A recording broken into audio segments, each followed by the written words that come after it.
Coming up, we've got Scott Murphy from All 90s Action All the Time. We'll be looking at The Foreigner. So we're going to continue his odyssey through Steven Seagal's DTV oeuvre. So a fun one there from like 2003, I think. So early 2000s. So we'll be doing that in just a few minutes here. Then next week, Will from Exploding Helicopters back on. We'll be looking at two more from Craig Fairbrass. We're going to be doing Dead Cert and A Violent Man. So the first time he was on doing Craig Fairbrass, that one was a really well-received episode, so we thought we'd jump back in. There's a lot of Fairbrass out there to explore, so keep an eye out for that next week. And that'll kind of finish us off for the month of October, so I can't believe we're already done with the month of October that quickly.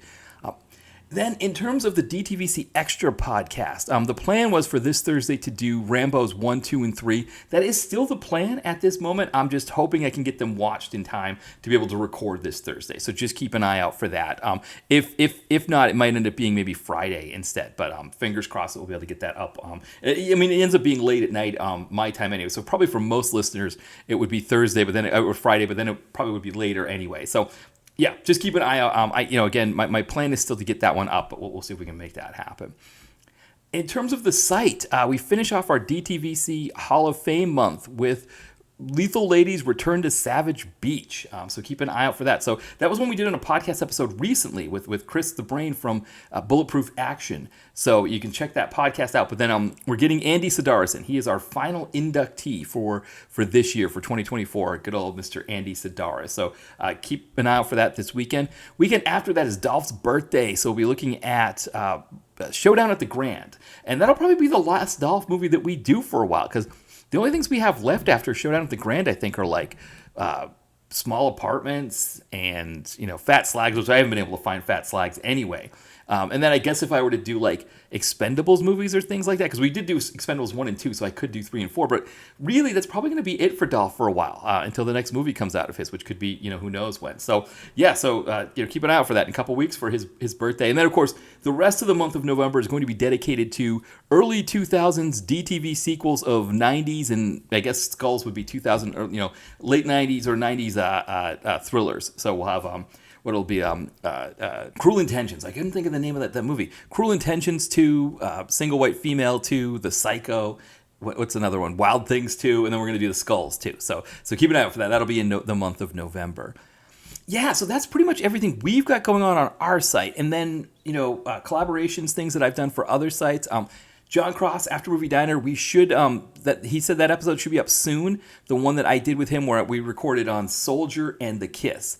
And then recently I recorded with him again, 2 other movies that we did. Kind of drawing blanks. Oh, Troll. We did Troll with Michael Moriarty. And then we did Delta Heat. Delta Heat was the DTV one that we did. It was Anthony Edwards and Lance Henriksen thriller thriller, detective film noirish kind of thing from the early 90s, which is an interesting fun. It was a fun conversation for sure. So that one probably be a little bit longer, but keep an eye out for that as well. And then the guys at Bulletproof, I joined them for a sort of a collaboration with a bunch of different people. We did we ranked our 90s Van Damme movies, and then I did a write-up on Double Team. So I have posted a couple times, I think on Facebook. It should be on the Facebook page a couple times. Once, because Will from Exploding Helicopter, he also was a part of it. He did a great write-up on Sudden Death that you should check out as well. And then, Chris's one on Hard Target was also fantastic. They're all fantastic write-ups. They're all really great. But those are a couple movies that I really like. So it was kind of fun to see the treatment that those guys gave it. But yeah, go on the Facebook page, or just go to Bulletproof's page and look for the Van Damme movies ranked, and you can check that out as well. I think that's everything. So why don't we have John from After Movie Diner and Miscellaneous Plumbing Fixtures playing our theme song, and then when we come back, Scott Murphy from All 90s Action All the Time will be on, and we'll be looking at The Foreigner.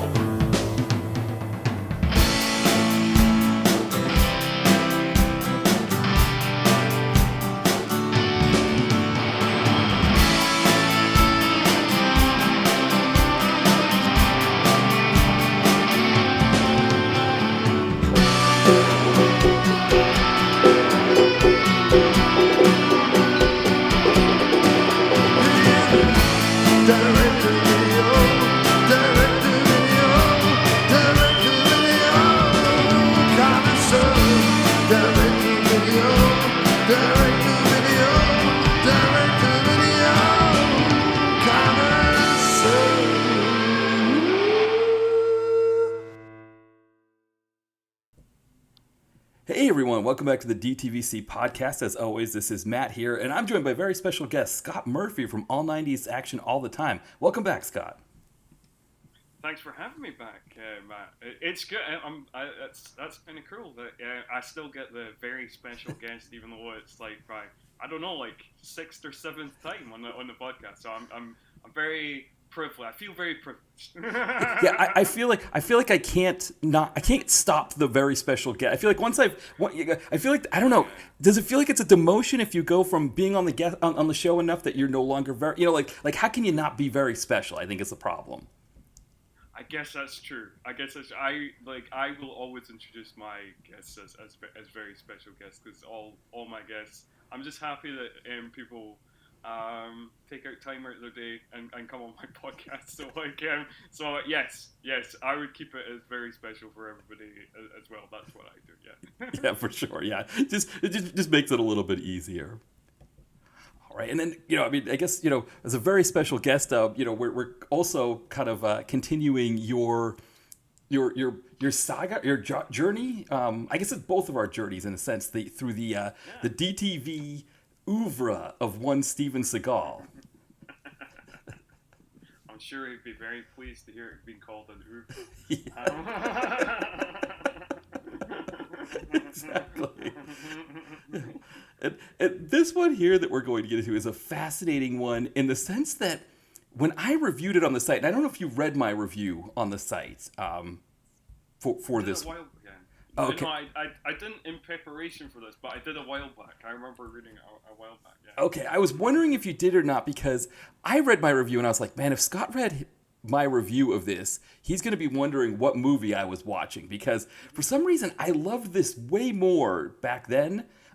And there's a lot of fun stuff in this. I think that I can understand what I would have loved, but I think I called it like one of the best DTV films ever, which I don't know where I got that idea from. And, I think I guess getting our prestige cinema, international art house cinema out of the way here. I compared parts of it to Le Samurai, which I think maybe there's some elements, but I don't know if I got a little carried away with myself there.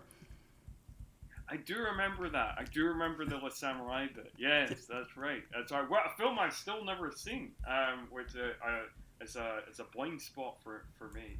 Not really seen a lot of Jean-Pierre Melville films. I have to say. I think it just Un Circle Rouge is the only one I've seen. But yes, not apparently very good. Apparently very good. The classic. Yeah, no, I think it was on Tubi for a bit. Like, 'cause I know when Alain Delon passed away, it was on Tubi then.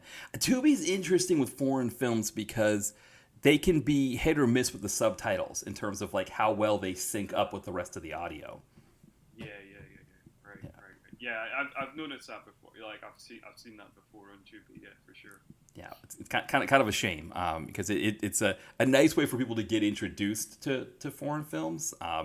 But yeah, it's like I think it was the Ip Man films. I'm watching those and I had to turn the subtitles off and like I was just like do I have to just go with the dubbed version of it because I can't these subtitles are just so far off from like what people are saying. Like I have no idea. It's like they're like appearing like 4 seconds after they speak or something like that. Okay. That is annoying when that happens. Yeah. When it gets out of sync like that. Yeah.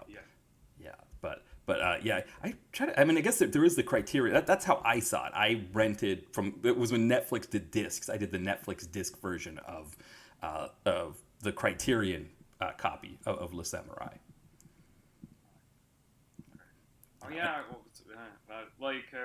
I don't think like Netflix ever did this in the UK. I'm not sure. I remember the only kind of rental service that I remember that was like that would like deliver like to your house or whatever would be in the UK was like there was a service called Love Film, and I don't know if that's just a UK service or not, but they would like you push you out kind of DVDs in an envelope, and then you would send them back in an envelope, and then you would order more. Things of times gone by must sound very weird to any of your younger listeners. Yes, exactly. I know it's crazy because I remember my boss because my company we do or the product that I work for, the company we do English as a second language teaching online, and they were upgrading the teaching platform to something that was much more high tech. And he was using this analogy as a way to try to sell it to the teachers of like there was a round table or like a focus group that was done of Blockbuster customers asking them would they prefer a Netflix style where they or like what you were talking about where they send the discs to you in the mail, or would they prefer to go to the video store and all of that? And of course, everybody in the focus group was like, "Oh, I love going to the video store. I love walking around, it's on the shelves, talking, all that kind of stuff." And of course, it was like, wow, it was crazy. The focus group was telling them one thing, but everybody really just wanted the discs at home. And so I said to my boss, I was like, the key thing that you missed out of that, though, is that Blockbuster had the worst service, had the worst environment. People wanted the old video store. That's really what they wanted. That's, and Blockbuster killed that. So it was like kind of Blockbuster killed the old video store, and then Netflix came in and killed them because, they were like, well, if I'm going to have horrible impersonal service, I might as well just get the disc dropped off in the mail. No. Yeah, that's true.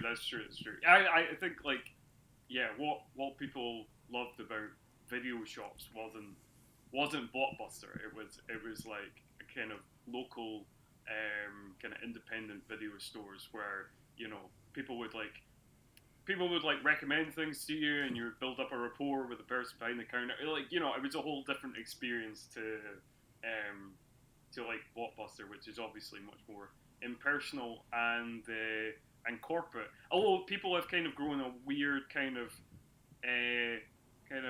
nostalgia for Blockbuster, like almost like misremembering it.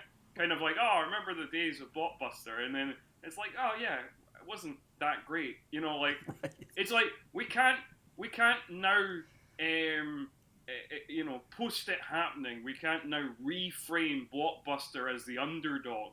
Like what you know what I mean? I think that's what we've kind of done. We're kind of being like, oh well, they were taken out by streaming and stuff like that. And it's like, yeah, but their whole model was wiping out local video stores. We can't now place them in the victim place, yeah. Right, because they so thoroughly cleaned out the mom and pops that for younger people, I think that's what it is that people especially born in the late 80s, they don't remember the mom and pops. They only remember Blockbuster, and they remember this kind of wondrous thing of going to the video store. And for them at that age, they probably didn't think anything was wrong with the fact that there were 40 copies of Armageddon or whatever the big Blockbuster at that time was.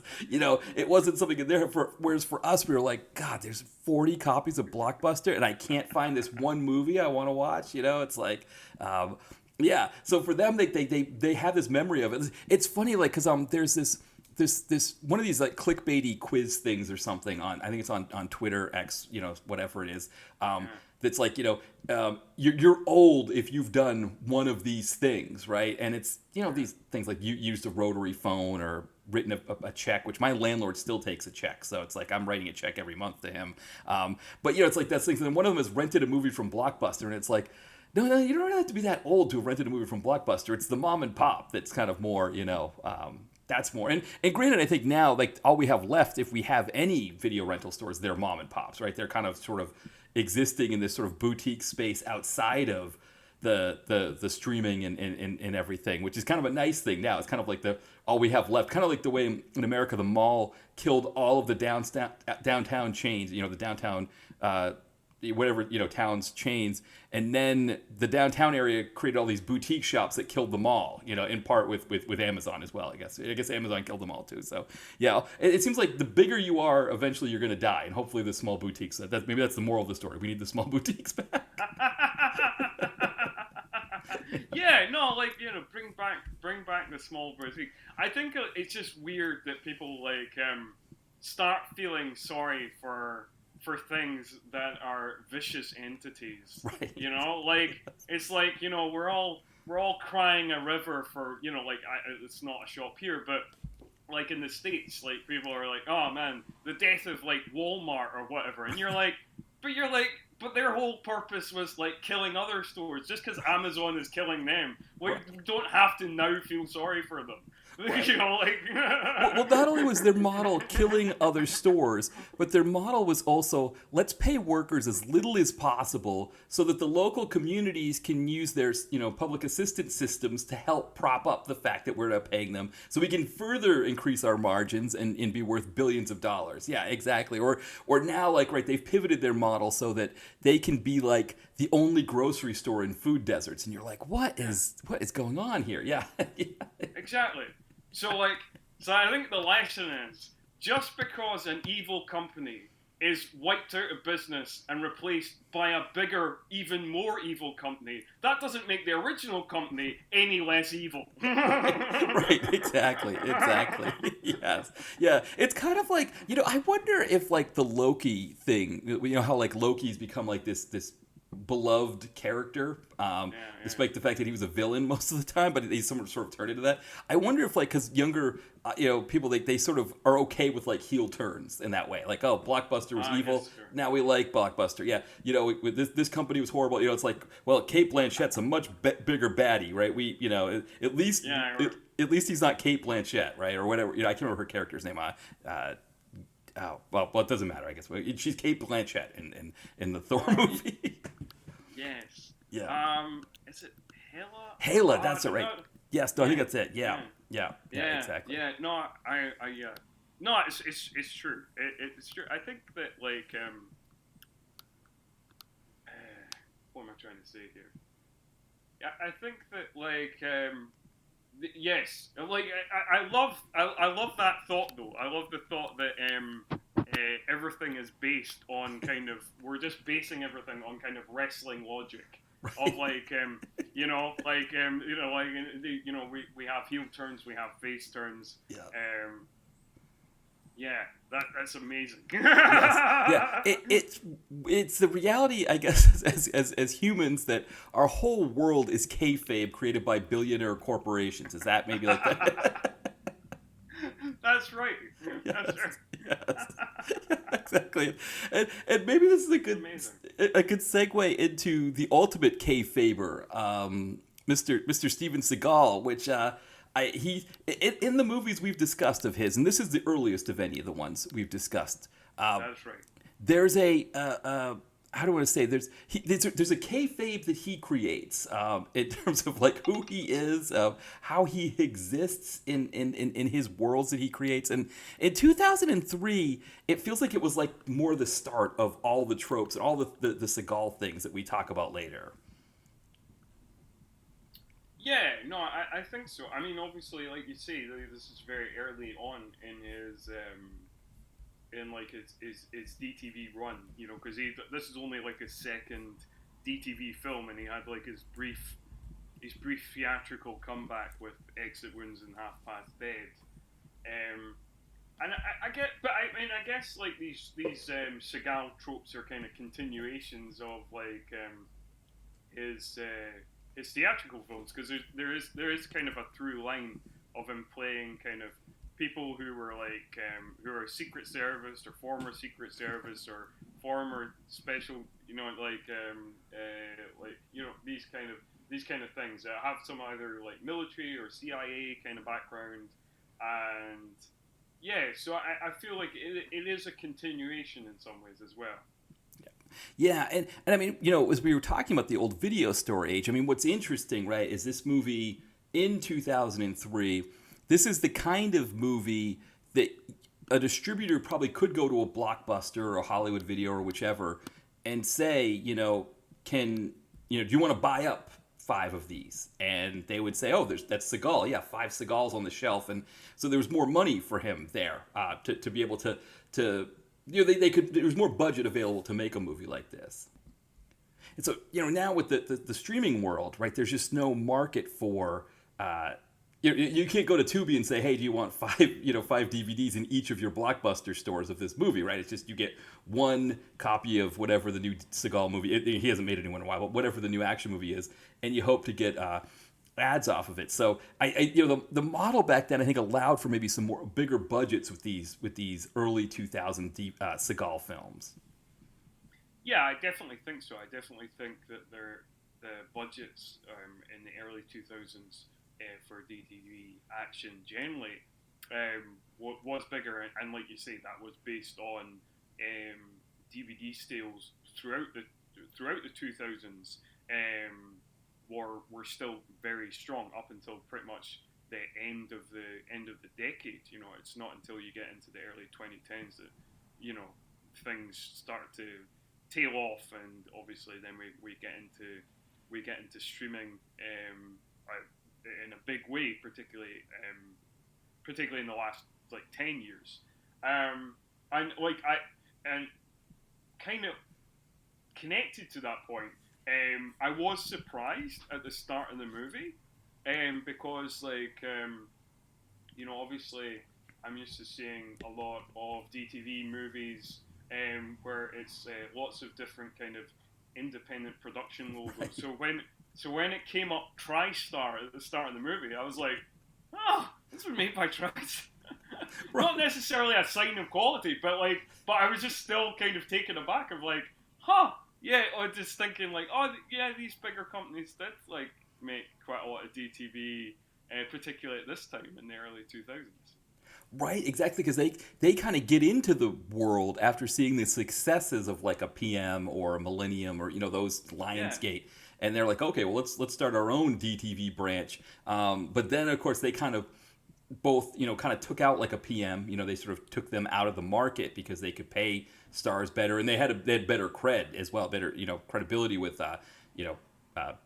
big chains like Blockbuster and all of that. And so there was that piece of it. But then, of course, once the money went away, they were just like, well, we're not going to waste any more money on DTV movies anymore, which it's interesting because I've always wondered, like a movie like Prey, the Predator sequel or prequel rather, that's on Hulu. Like, what does that movie have to do to justify its budget? Like, is it a matter of how many times people watch it on Hulu and that brings people to the site, and so people are using Hulu more? Is it amount of like subscriptions, and then those people subscribe and go right to the movie? I've always trying to figure out like what the success, or whether it's that or Disney Plus and the Star Wars or Marvel TV shows, like what they feel like success is in that sense. Yeah, I don't know. Like, there must be like a certain number of streams or something. Like, there must be some barometer for it. You would imagine.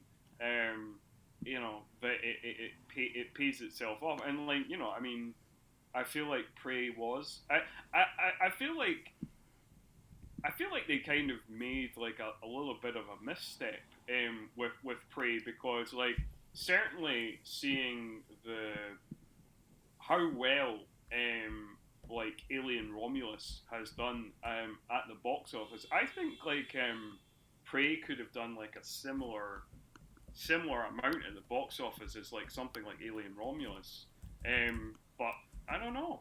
Like, obviously they decided that they didn't. They didn't want to release it at in cinemas.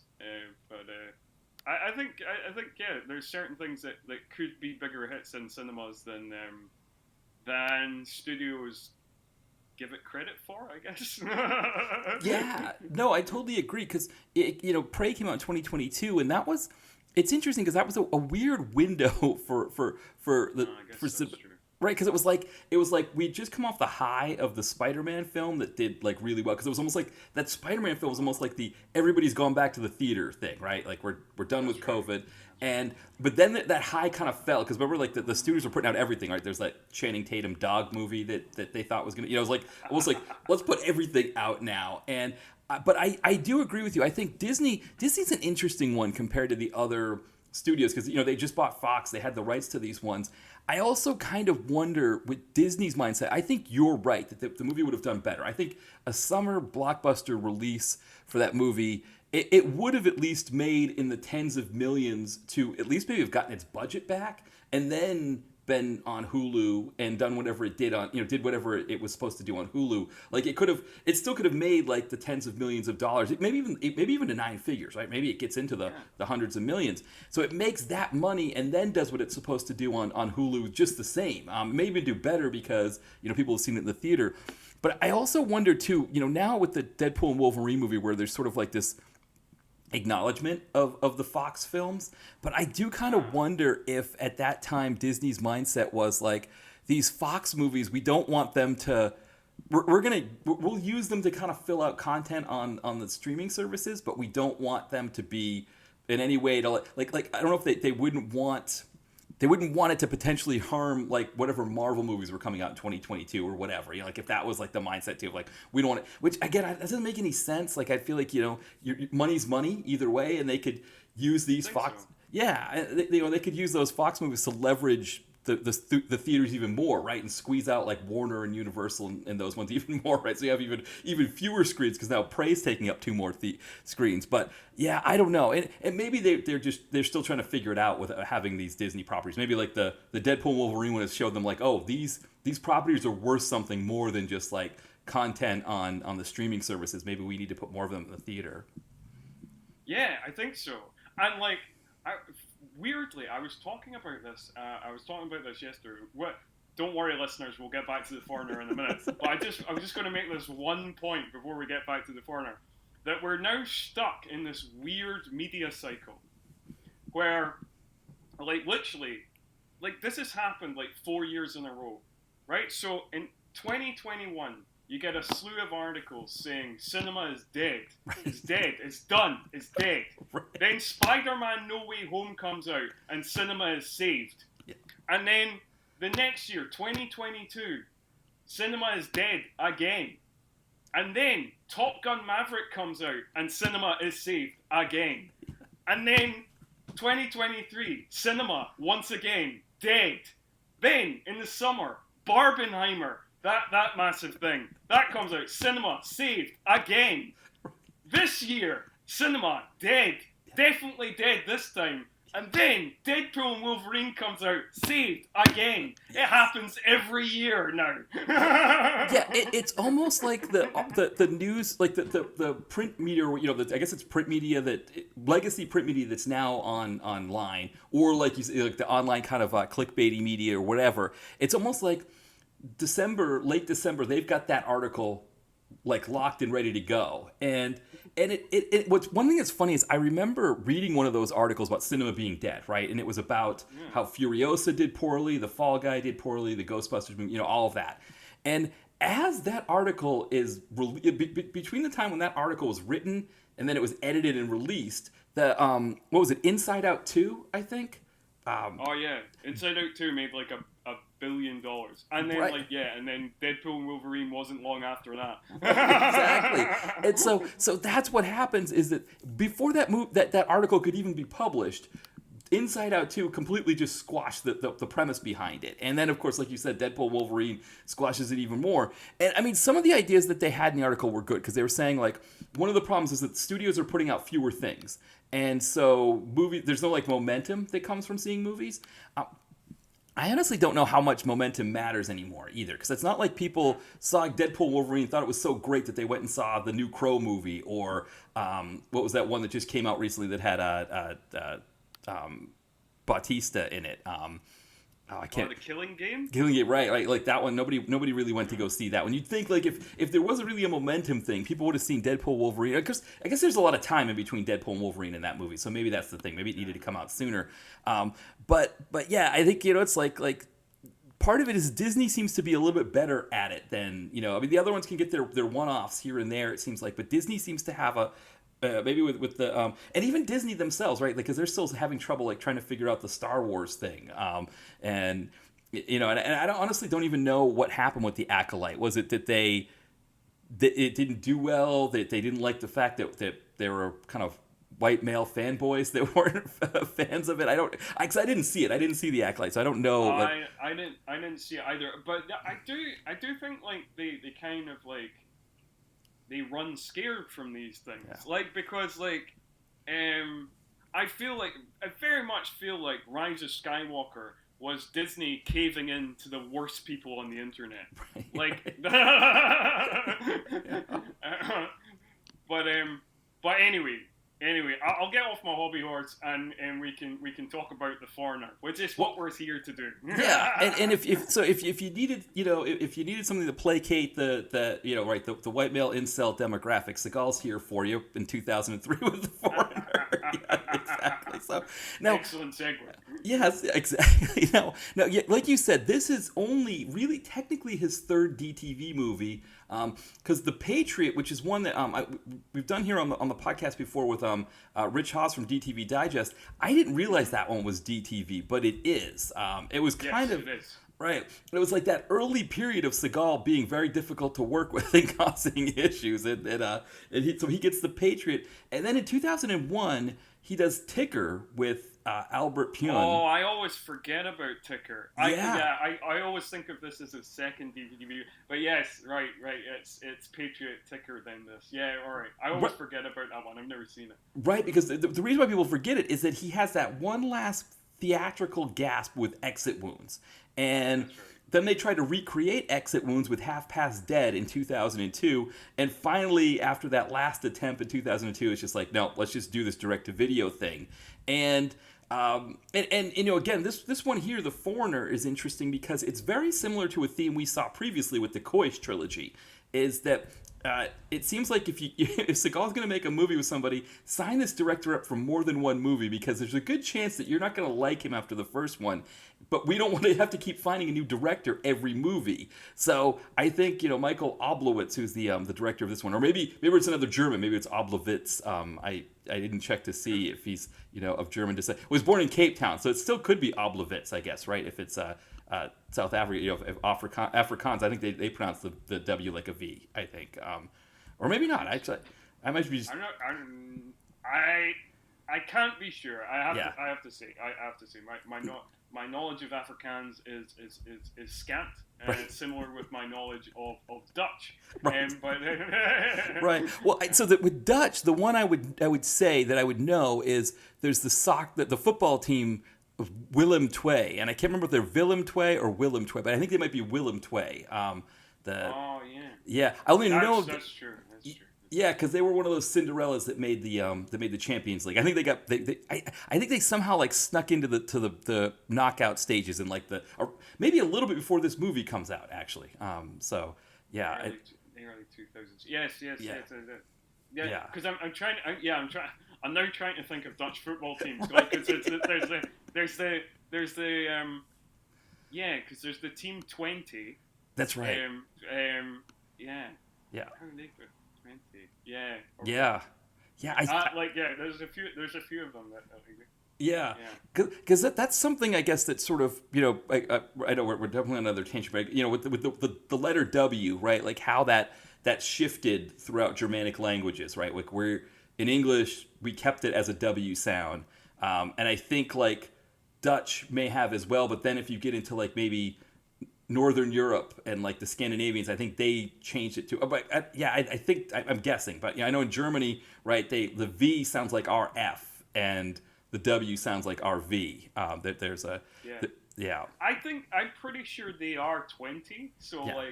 I think that they might just pronounce it as a W.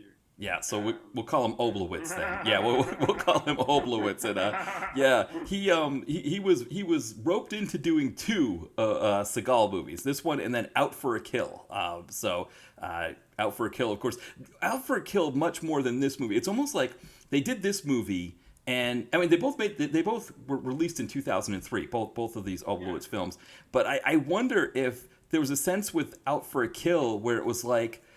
There needs to be a Seagal hook to sell this direct-to-video movie. So let's give it a title that has two of his other movies, his movie titles put together, and that will be the one that that'll be more likely to get people to involved. I don't know if The Foreigner did. I mean, because I don't even know. Again, we're talking about what success is. Like, were their video stores were like, no, we don't want that. What is that? The Foreigner? Like, what is it? What is he doing there? Oh, but Out for a Kill. Oh, that I could. That sounds like Out for Death and Hard to Kill. Okay, I like that. That is true. And also, like, it Out for the Kill is a much more deranged movie, and it will forever amuse me that in that movie, instead of being his usual, I mean, he is like ex special services or whatever, in that movie as well. Like he does have some kind of like secret service background or whatever. But in that film, well, unlike this film, he is an archaeologist specializing in Chinese antiquities, and for some reason, imagining just the thought of like it doesn't really happen in the film, but the thought of Seagal being an archaeology professor taking lectures, just fucking hilarious. Right, like if he was your professor, right? Like how often would the TA be filling in to do those lessons? I imagine, right? Like. Now the other thing about Out for a Kill is, so I first encountered that movie. I was watching USA Network here in the United States, and the end of the movie was on before something else was on, and I saw Seagal dispatch. Spoiler alert for anybody who hasn't seen Out for a Kill. I'm telling you what the end of the movie is, but it's so awesome. It's probably going to make you want to see it anyway. He's like confronting that old Chinese guy who's got some issue with him or whatever, and the guy runs out of the building. And Seagal grabs a samurai sword from off the wall, opens up the window of the second story room that they're in, hurls the sword out the window, and the guy turns around and he's beheaded by the sword. And I was just like, I have to see this movie. Like, I've got to find it. And it took me forever to find it. If you can actually see it on the DTV, on the website, the early Seagal reviews that I do, a lot of them are me trying to find this movie, because it wasn't like back in like now where you can, type in search thing. I guess I could have searched online, but I think I tried to search online and I couldn't find it. But it wasn't like now where it's like, well, obviously if I'm streaming it, right, I know what the title of the movie is. It's like back then, the TV guy didn't have it correct, and so there's no way to know. Yeah, so that's part of why that Oblomovitz movie, that's why it's always kind of been that second one of the Oblowitz Seagal films has always had a special place in my heart.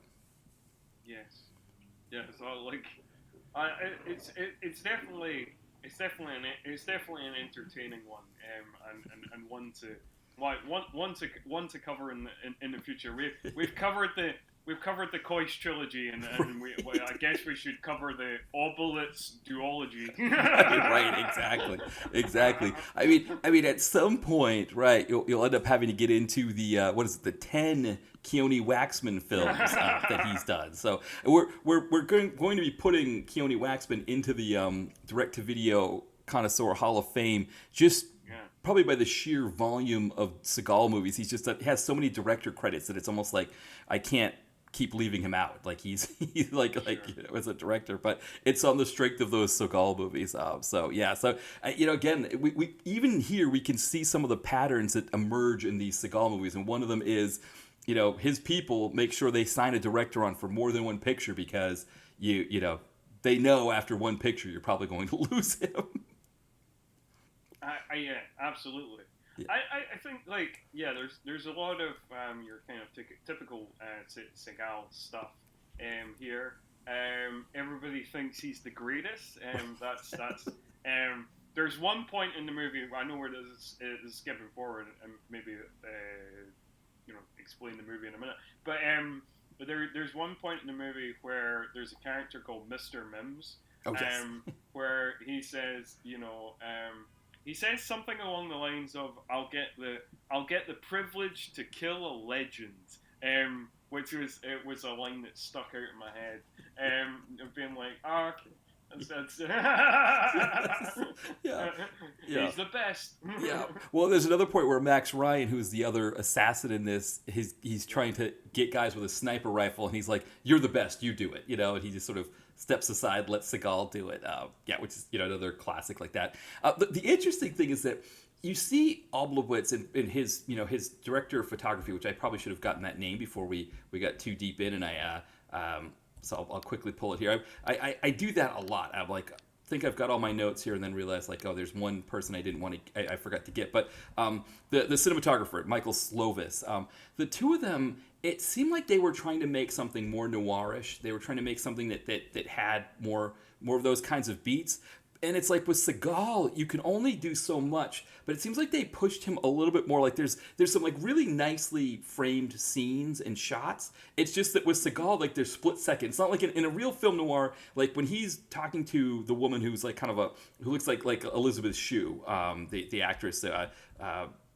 I should probably had her name as well, but I did have it earlier. Anna Louise Plowman, who, Yes. there's that scene where she's in the bathtub and he comes in and it's like this kind of, the ornate bathtub with the black and white tile and everything around it. And you get these wide shots of the two of them that look really nice. But again, because it's Seagal, they're split seconds. They're the kind of things that would be, the whole scene might have been shot like that. But because it's Seagal, most of the scenes have to be just his face on the screen because he can only do so much. It's like they were trying, but they still had the Seagal limitations. Yeah, absolutely. I think, this is a very kind of its time kind of movie. Like in terms of like its kind of flashy zooms and some of the flashy editing choices that are used throughout the film. It's like it's certainly very kind of its time. If you were around in 2003, you'll recognize a lot of this kind of like the way the movie looks and feels, and some of those kind of camera choices and some of those kind of editing choices are kind of very much place it in that time frame. Yeah, for sure. And the music, right? I mean, the music, it's fascinating. So when we get into this a little bit, you've got like the techno music. It's got that kind of very kind of Bourne film techno kind of yeah. And I guess like the Bourne Identity would have come out the year before, I guess, and I guess like even other going as far back as kind of the late 90s with things like Blade and stuff like that. I feel like either in the late 90s, early 2000s, pretty much you had your choice of either you had a techno soundtrack or you had a new metal soundtrack, and that's kind of your choices. Yes, yeah, exactly. As an action movie, anyway.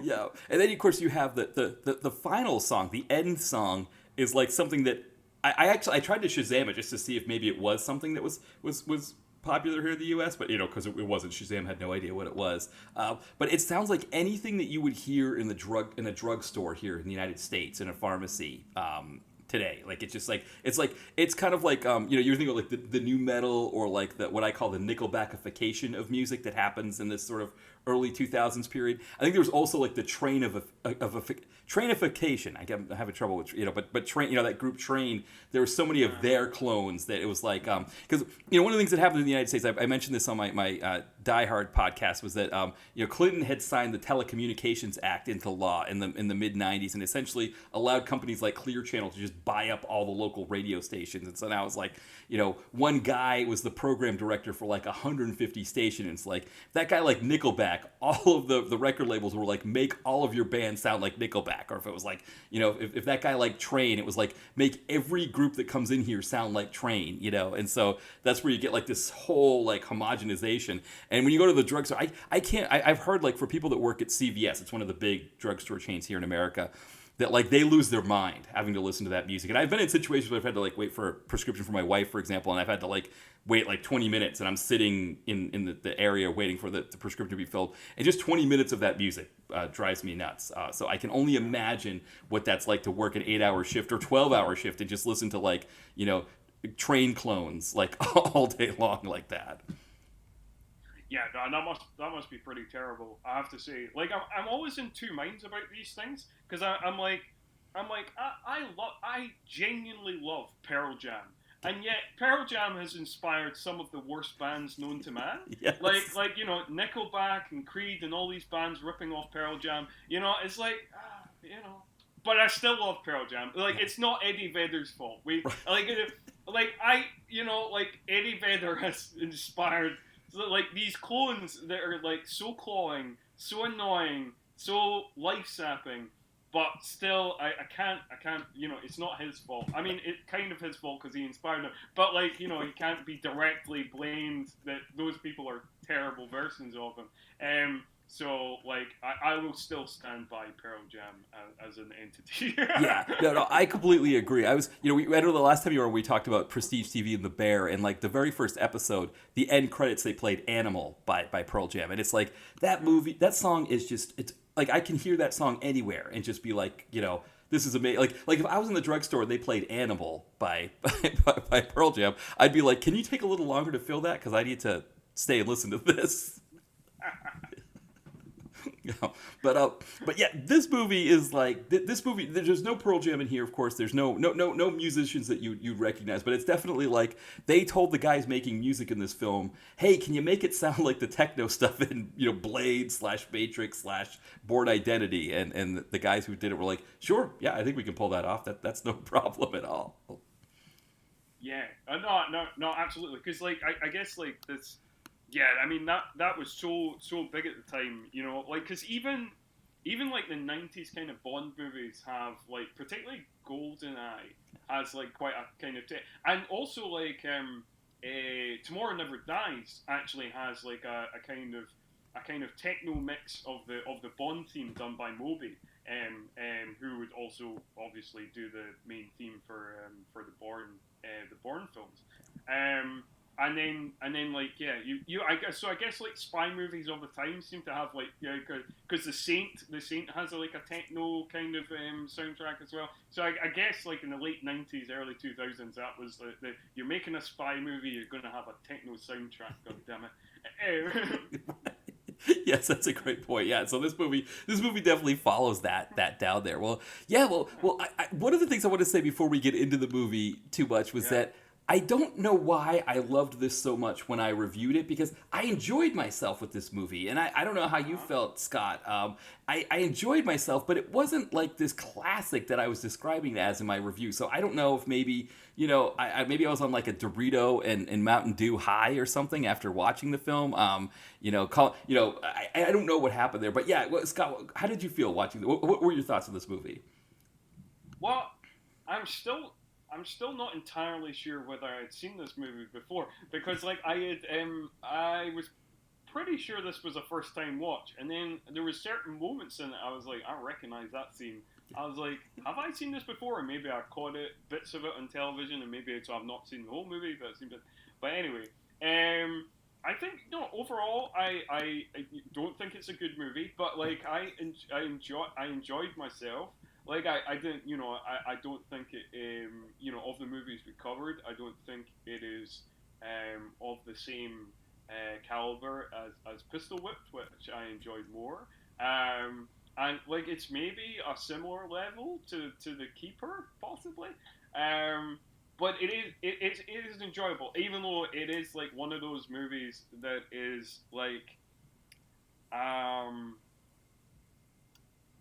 it's kind of tying itself in knots. It's kind of like some of the I think the person who wrote it, like the writer of the movie, was a person called Darren Campbell, and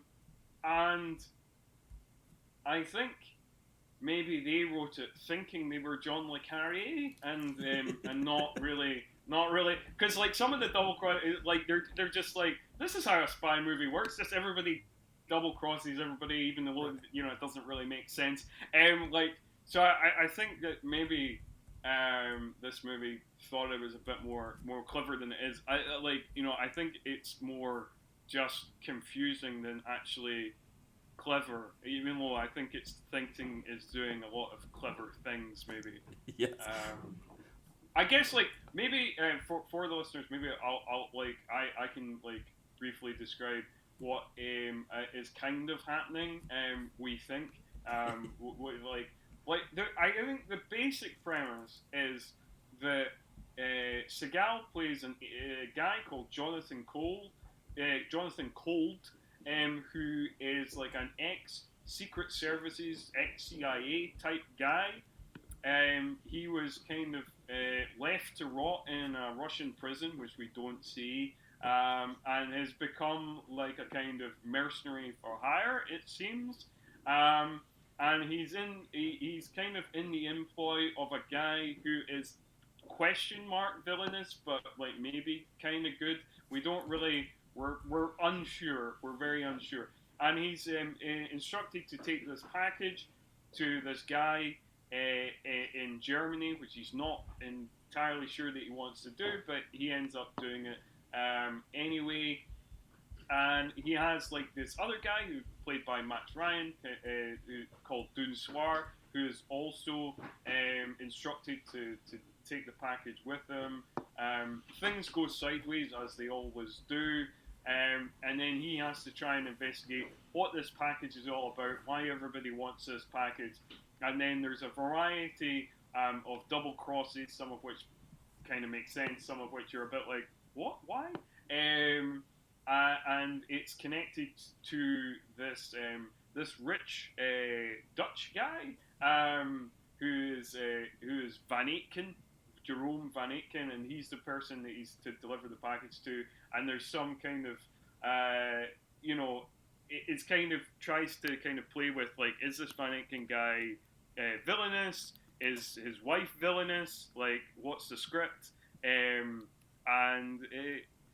So it's kind of about that, and there's a variety of parties who are invested in this package and the kind of the getting of the package or the destruction of the package or whatever. And there's also one of Jonathan Cole's ex-CIA kind of handlers. It seems like he might be kind of villainous, and maybe he's part of the plot. And so that's kind of the outline of what's going on in the moving parts in the plot. I think that, did I capture everything? You did a better job than I would have, I think, because I was trying to figure this one out myself, and it's one of those ones where, like, as the movie went on, I kind of understood better who the players are, but this movie kind of commits one of those like writing sins. Now you mentioned the writer.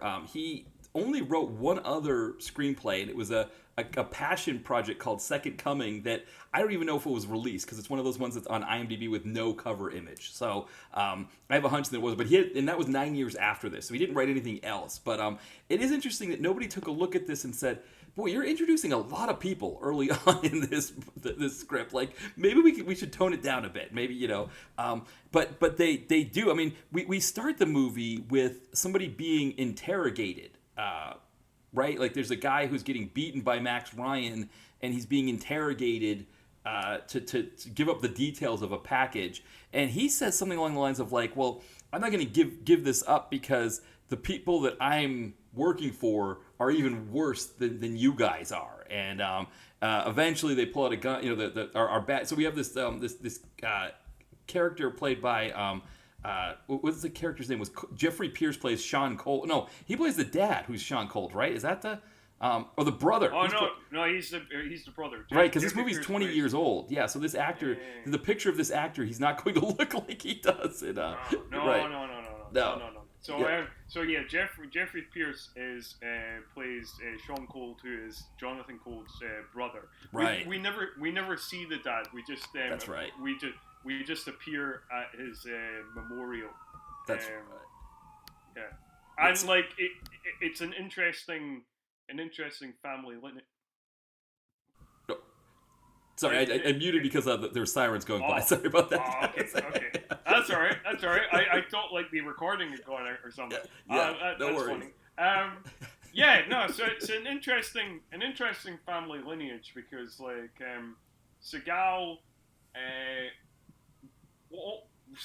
almost 20 years older than his brother. So I mean, I guess it could happen. Seems unlikely it was the same mother. We don't go into that, well, maybe, I don't know. It's yeah. Right, because this is one of those things. This is one of those elements of the Seagal movie that we're getting here, is that he plays characters that are younger than himself, which I think is one of those elements where we have to suspend disbelief that, like, okay, he's technically 20 years younger than this guy, but if he makes himself 15 years younger, which I think is what he's doing, suddenly he's closer in age to this guy, and it is kind of an amazing thing when you think. I mean, Van Damme does this a little bit. He'll make himself younger, But Seagal, and we have to keep suspending this kind of disbelief over like the next 10 or 15 years. At this stage in the game, he's only 52 in real life. So if he's making, maybe he wasn't making himself that much younger. Maybe he's making himself 10 years younger. Maybe that's what it was. Maybe, so he's like, 10 years older than his brother. Maybe that's what it is. Maybe the brother's supposed to be slightly older too. But yeah, I mean, we've got a good 20 years more of Seagal making himself younger. Yeah, that's absolutely true. And then of course we get like a kind of classic Seagal trope of like we are introduced to Seagal in a bedroom where a woman, much younger woman, who is probably in her late 20s, is getting dressed, obviously post coitus, and of course she's totally in love with Seagal and totally jealous that he has to go away, and he says that he shouldn't be jealous, and then she says, well, what if I just kind of went away, shouldn't you be? And he's basically like, no, I wouldn't be jealous. So like he doesn't care, completely heartless. Doesn't give a fuck. And yeah, so that's how we're introduced to Jonathan Cold. Just totally throwing away this woman who's smitten with him. So like. And I guess like this is again a common trope, where he's cold or dismissive to women who are besotted with him for reasons unbeknownst to us, really. So yeah, that's another tick in the Seagal trope box. Yes, yeah, exactly, because it's like similar to Shadow Man, right, where he's got a secretary who just has sex with him. It's like where we're supposed to sympathize with him, the fact that his wife had passed away not long before that, but he'd moved on very quickly to this other woman who, again, like you said, he's indifferent to her. Like she has to get like naked and sit on his lap for him to pay her any attention. And yeah, in this case, this woman's leaving, and he's just like, yep, whatever. And then like we find out two things, right? That one, his brother calls to say his dad passed away, and the service is going to be in Poland. Can you get there? Which technically he's already in Poland, but we're supposed to believe we're supposed to believe he's in France, because this Paris, even though it looks a lot like Poland, is Paris. And then he gets the job that he's got to go pick up this package that his old CIA boss and Max Ryan together have forced out of this guy that they've been beating up and finally killed. They've gotten this package from him, so he's going to take the package to Germany. So he might be able to stop off for the funeral for a bit, but first he's got to go meet this French guy, Philip Dunbar, who plays Alexander Marquis, and pick up this package. And so this is your classic like British aristocrat type, who's into bad stuff, who has like a very nice tea set up, and Seagal sits across from him while he extols his virtues, and Max Ryan is also sitting there saying like, kind of like ready to double cross everybody at a moment's notice.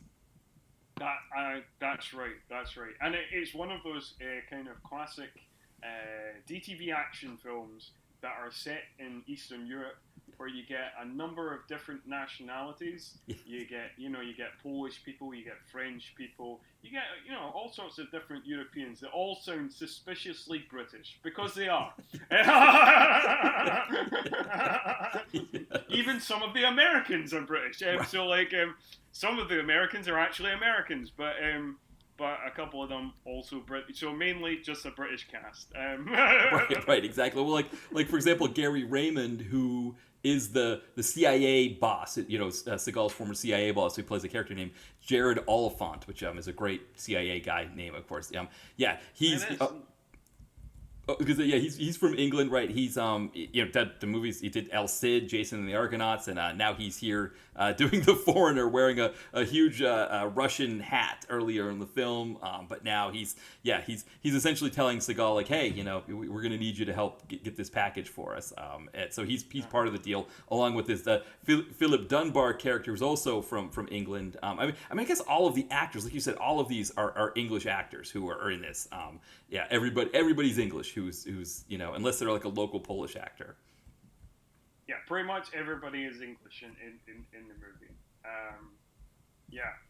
And like, I guess like kind of skipping along, we like kind of one of the scenes that was kind of amusing to me is like one of the first kind of so we get a couple of double crosses. Basically, the package thing goes all wrong because they're ambushed by some Danish people who are never fully explained Right. who the Danish people are connected to, because Right. they're not connected to Oliphant, they're not connected to Van Aken, and it didn't look like they were connected to Dunoir either because they attacked Dunoir. So never established, even by the end of the movie, who the fuck these Danish people are about, and why they're here. But we need an action sequence. So we're ambushed by some Danish people when we're trying to pick up the package. Yeah. So that was kind of fun, like a kind of fun shootout. But like the Dunoir, his double cross when he kills the Viscount Alex, whatever, who instructs the Seagal character. Like, I was very amused by that sequence because like he quite ruthlessly and quite unfairly, I believe, Dunoir like kills a maid. Yes. Who's just doing her job of delivering profiteroles to the Viscount, which because both scenes we see the Viscount in are, there's a couple of scenes that are set at his dinner table, and he's always got profiteroles, so he's a big fan.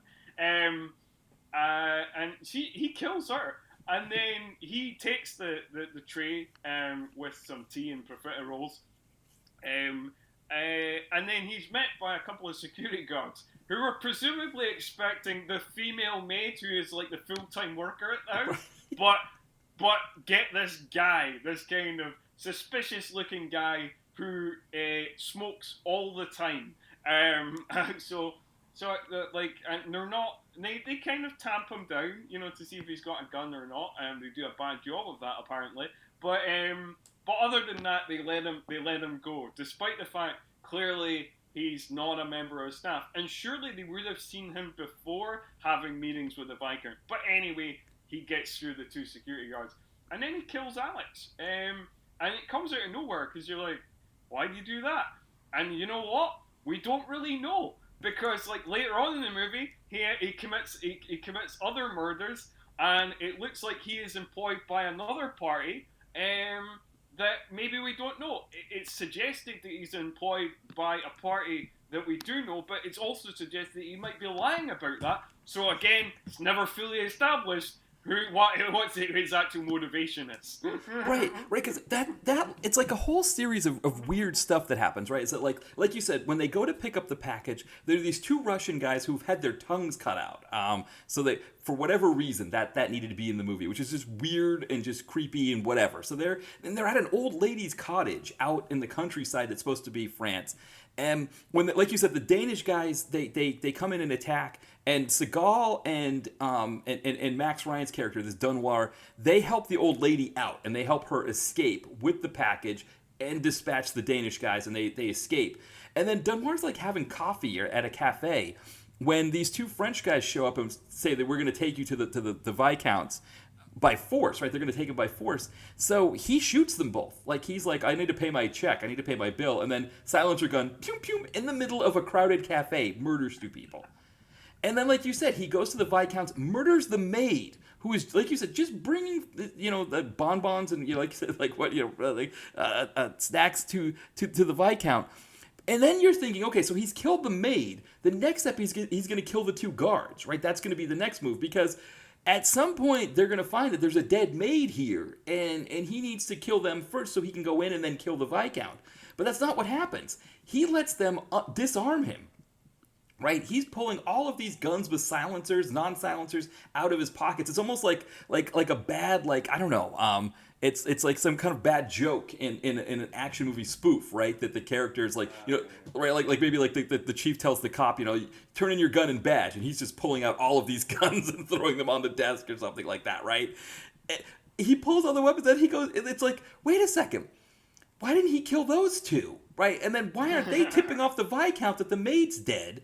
and then he kills the Viscount, and that's it. That's, like you said, end scene. And he just goes to meet Seagal wherever Seagal, which Seagal's supposedly in Germany, right? First he stops for his dad's funeral in Poland. And that we get another funny scene, right? Because he meets Jared in Poland when he's getting ready to go to Germany, and one of Jared's guys tries to give him a hard time on an escalator, and it's almost like cut in techno music, flip the guy in 3 different edits, flip him over the escalator, and then that's right. But also, I guess we should mention as well, like that comes direct with the Viscount's death. So there's a similar thing where he shoots the Viscount. The Viscount falls back in slow motion, right, that's right. and then we do like this kind of reverse zoom shot out of the scene. Right. So yes, and then like you say, the escalator thing, like where, and I love when action movies do that, when it's like, we're so proud of this scene, we're going to show you it like 3 times in a row. Yes, exactly. We get a few of those for sure. Then we've got this Mims guy who meets with Jared Oliphant, who is, so we sort of added a third player, is this Mims guy. He comes in with like a shark skin. Is it a shark skin suit? Is that kind of? It's the coat's a little long. So he's kind of. There is something of a bit of a swagger to the outfit. But by the same token, right? You know, he's being called in. He's in Oliphant's like, you got to kill Jonathan Colt, which is it seems very quick for that, doesn't it? That like he's suddenly like, you know. We've escalated pretty quickly. Right. To not just that we have to get the package, like we're out for vengeance. We're like I'm annoyed that Jonathan Cole has survived this long out in the wild, so fuck him, you know. We got to kill him. All right, so yes, we've got Mims involved, and then when Seagal makes it to Germany, he contacts this guy that he's this rich Dutch guy that he's supposed to drop off the package with, and he gets his wife, who she looks very much like Elizabeth Shue, and so she's there, and she's like, you know, well, that's right. And she looks even more like Elizabeth Shue on the poster. Like, if you look at the poster of this film, you believe that you're like is it? Elizabeth Shue's in this movie. Yes, and because she looks like, for some reason in the poster for this film, she looks exactly like Elizabeth Shue in The Saint. Exactly. I'm not sure if that was a deliberate choice. I've been like, we're going to try and convince people that this is Elizabeth Shue in The Saint. Right. Well, there's 2 things on the cover, right? There's the Elizabeth Shue, who's not really Elizabeth Shue, and then the Eiffel Tower that's showing the Paris that's not really supposed to be Paris. So we've got a fake Paris and a fake Elizabeth Shue in this movie. So, yeah, exactly. But after some kind of back and forth where, like, for example, he's talking to the woman at the desk about this rich guy and all this, finally he coordinates a buy or an exchange with this Elizabeth Shue. And what he does is he gets a guy who is dressed in, like, you know, early 2000s metal, an early 2000s punk or metal outfit. I noticed because my friend, who's a big fan of Nine Inch Nails, he had boots like that he would wear to Nine Inch Nails concerts when we would go see Nine Inch Nails. So he had like almost those exact boots that guy was wearing when he picks up the package. But he picks up the package. Or he delivers the package to Elizabeth Shue, who's in a Rolls Royce, an old, nice, fancy Rolls Royce, and then he takes the money to Seagal, and of course Seagal, because he's rich as all get out. He doesn't need the money, and he just looks at the money, counts it, and then hands it back to the guy and says, "There you go for your trouble." Which later on we find out that his use of hiring people to do work for him as like a way to sort of hide his identity can have dangerous consequences. But fortunately for this guy, he goes back to the Berlin club circuit and watching hardcore punk bands or whatever it is that he's into. He's fortunately able to do that with some more a little bit richer. But in this next sequence, we get something that happens in a Seagal movie that I don't think ever happens in another Seagal movie again. And that is somebody gets the drop on him. I don't know if anybody ever gets the drop on Seagal again. I guess the closest thing is his old partner who shoots him in The Keeper. But this is rare, right? To see Seagal wake up with his arms tied to chair, to chair arms, and have somebody strangling him with a rope. But this was unique for a Seagal movie. Yes, it is unique, and like it is.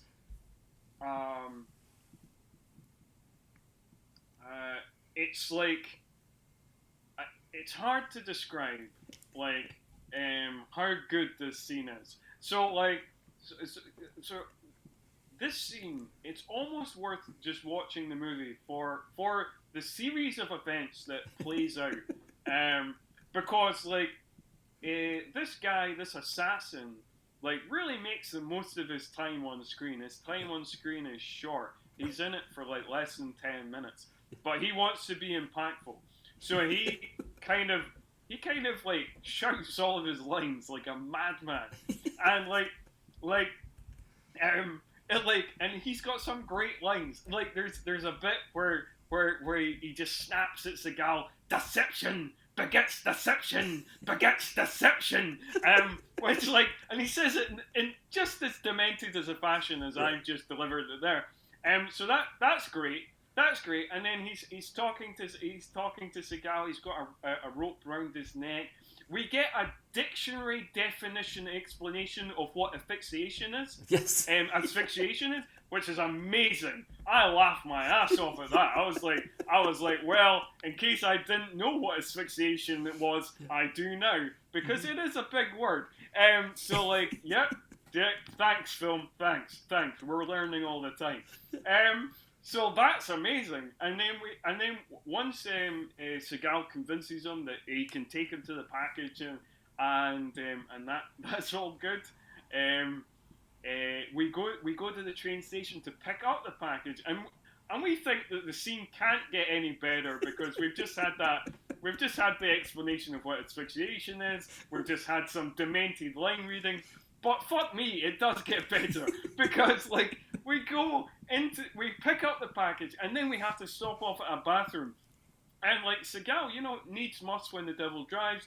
Seagal needs a pee, so he starts having a pee, and for some reason he's having a pee too vigorously for this man, because like when he's having a pee, and the guy goes, easy, right, easy, like just like that, as if to say, just don't pee so vigorously, just quiet pee, and then Seagal like obviously quickly tucks it away and jumps out the window, because surprise, the package isn't the real package, it's a bomb, and it explodes and it blows up the whole goddamn train station. And god damn it, if this scene wasn't worth the whole movie. It's I was amazed. I was like, even if the rest of the movie is fucking awful, my money's worth I've had my money's worth. Right. And when you say he jumps out the window, it's not that like he opens the window or the window's already open. No, he jumps right through the glass. Through the glass, through the lattice that's like or whatever, the framing on it. He goes right through it. And I mean, obviously it's a stunt person who does it, but just like completely. And it doesn't even like he jumps that hard. He just like turns around and dives like he's going to the water. And then, like you said, it blows up. And I mean, this train station is some building that's out in the countryside in Poland that they've just added a sign that says terminus to it. And then inside they're shooting a train station, but like outside it looks like, I mean, so watching that thing blow up is just a thing of beauty as it is. Like you said, if you're going into this movie and you don't know what to expect from a Seagal actioner. I mean, I think this is the kind of scene that kept people coming back for these Seagal actioners. Whether it's this one or the next Oblomov where he's throwing the samurai sword. I mean, this is what when you're watching the movie with your friends, and it's like a Saturday night, and you got your pizzas, and you're like 3 or 4 beers in, and you don't know what to, people aren't even really paying attention to the movie at this point. They're probably just talking over it and everything like that. When he's in the bathroom and people are starting to maybe make jokes about him being in the bathroom and the guy going, easy, easy, easy. When that happens, it's just sort of like a lot of fist pumps and everything. It's like you said, it's the most beautiful thing. I think there is something like, sometimes if you say something in a certain accent, it makes it funnier, and because it's like this kind of East End London kind of easy, Yes. easy. It's just Exactly. Right. Like, you could see him as a bouncer at a club in London, right? Who, like, somebody is drunk. And they're like, maybe they just left and they're like stumbling, and he sees them stumbling and they want to fight somebody else in there, like maybe somebody like touched their girlfriend or something, and the guy's like, I need to get back in there, I got and he's like, easy, no, I've got to get back in there, I've got to get right now, I've got to get in there, no, and he grabs him with the shoulders, easy, right, like you think, like that's the easy that he's doing there, and like yeah, but he's doing it to somebody taking a leak, right? He's like, yeah. And the thing is, this movie is just going to get better because at the same time that this happens, our Mr. Mims has checked into the same hotel that Seagal is in under the name Jonathan Cold, with the idea in mind that he might shake the tree loose of, like someone who might come in there. And sure enough, Max Ryan shows up because we don't even know who Max Ryan is working for at this point. We don't even know what Max Ryan's motivation is, but he's just there. And he goes into the hotel and he asks the desk person, "Hey, Jonathan Cole, can I, do you know Jonathan Cole?" Oh yes, how did she try to do the German accent? I'm trying to think how, try to do the way she did the German accent, right?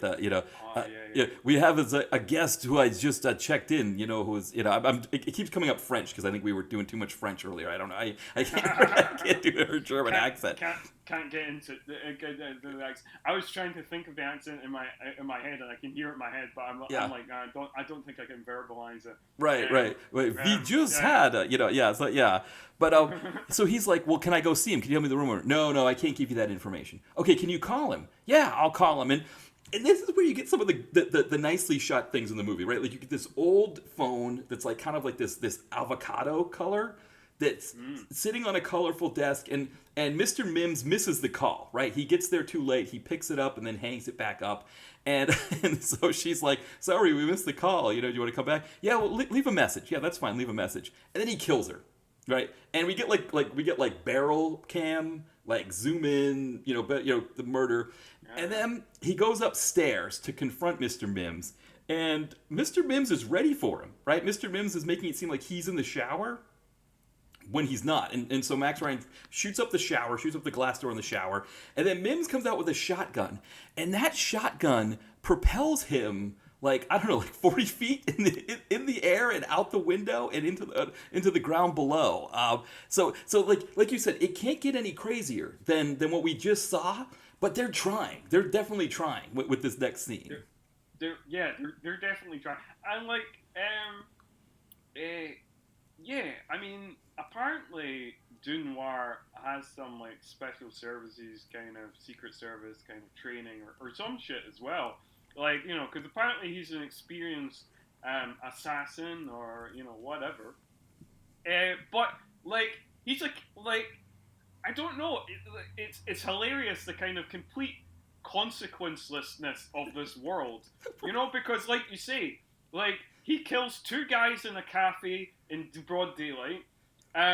He kills a random guy in an underground car park while stealing his car. That's right. And he kills this hotel receptionist. Like none of which needed to happen.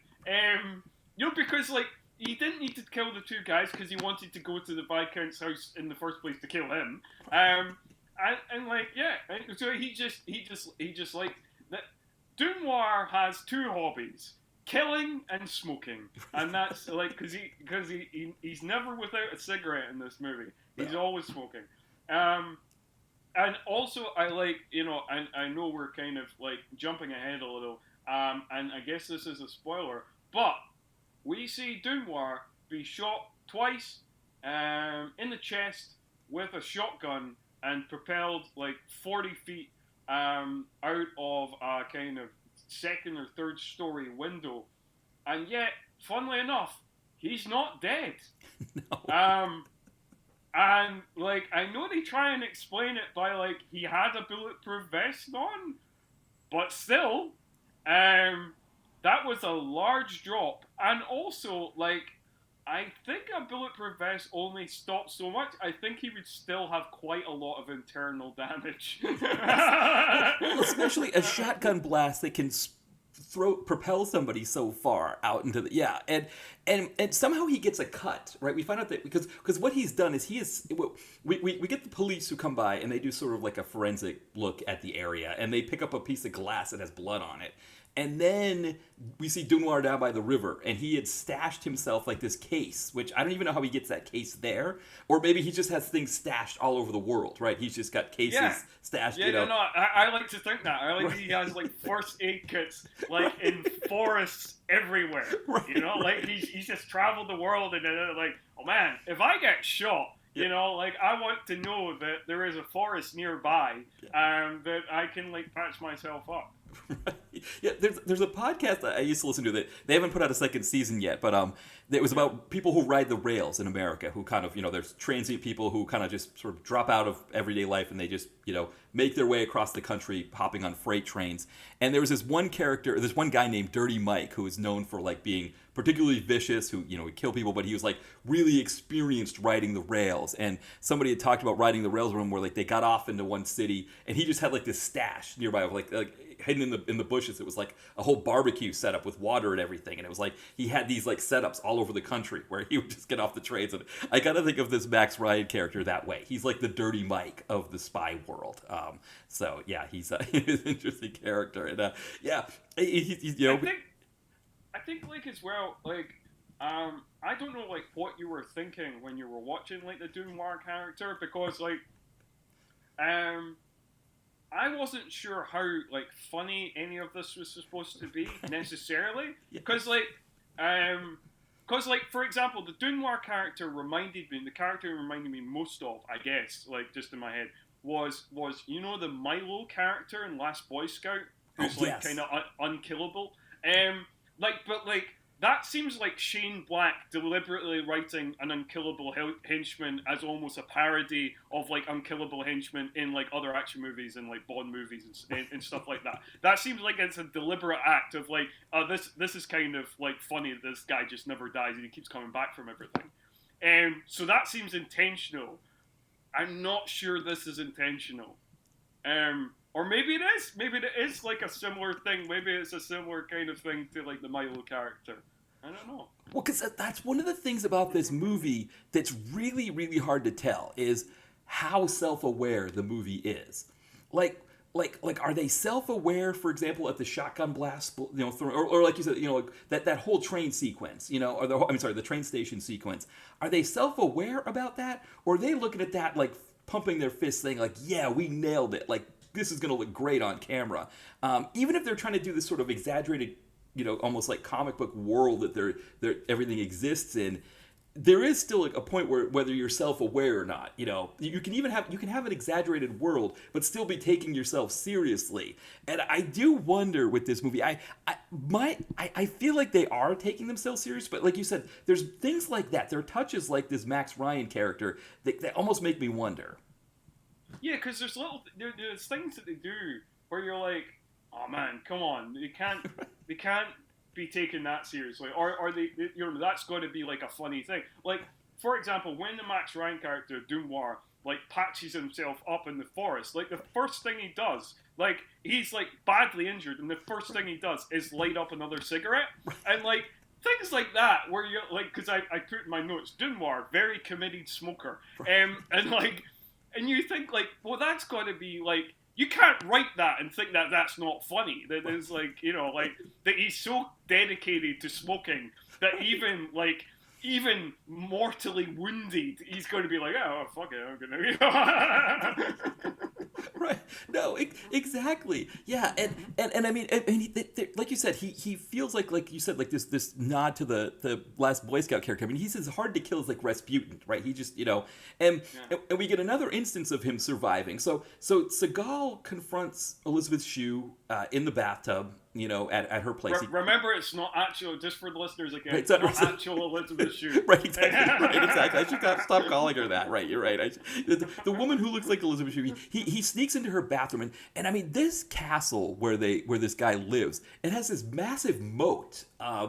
Which I think in my head, because I grew up obviously here in America where we don't really have castles and things like that. When I hear about a moat, I would just think of like this small patch of water that kind of ran around the castle. This is like a river almost. They're like it's a massive amount of water. But Seagal, he seems to be fine getting through. He breaks in. He confronts her. She at first is a little bit put off by the fact that he's like talking to her while she's in the bathtub. But then eventually she's like, yeah, give me my robe, she agrees to take this package from him, but I can't remember if it's here where she starts to explain her situation, right? That like, I think it is, because then she's in the bathtub where she's talking about that, like, her husband's not a good person. She's trying to escape with her daughter. She wants to get out somehow. And, can you help me with this? I need you to help me with this. Or maybe it's later when they're in the car together and she's like, I need you to help me get out.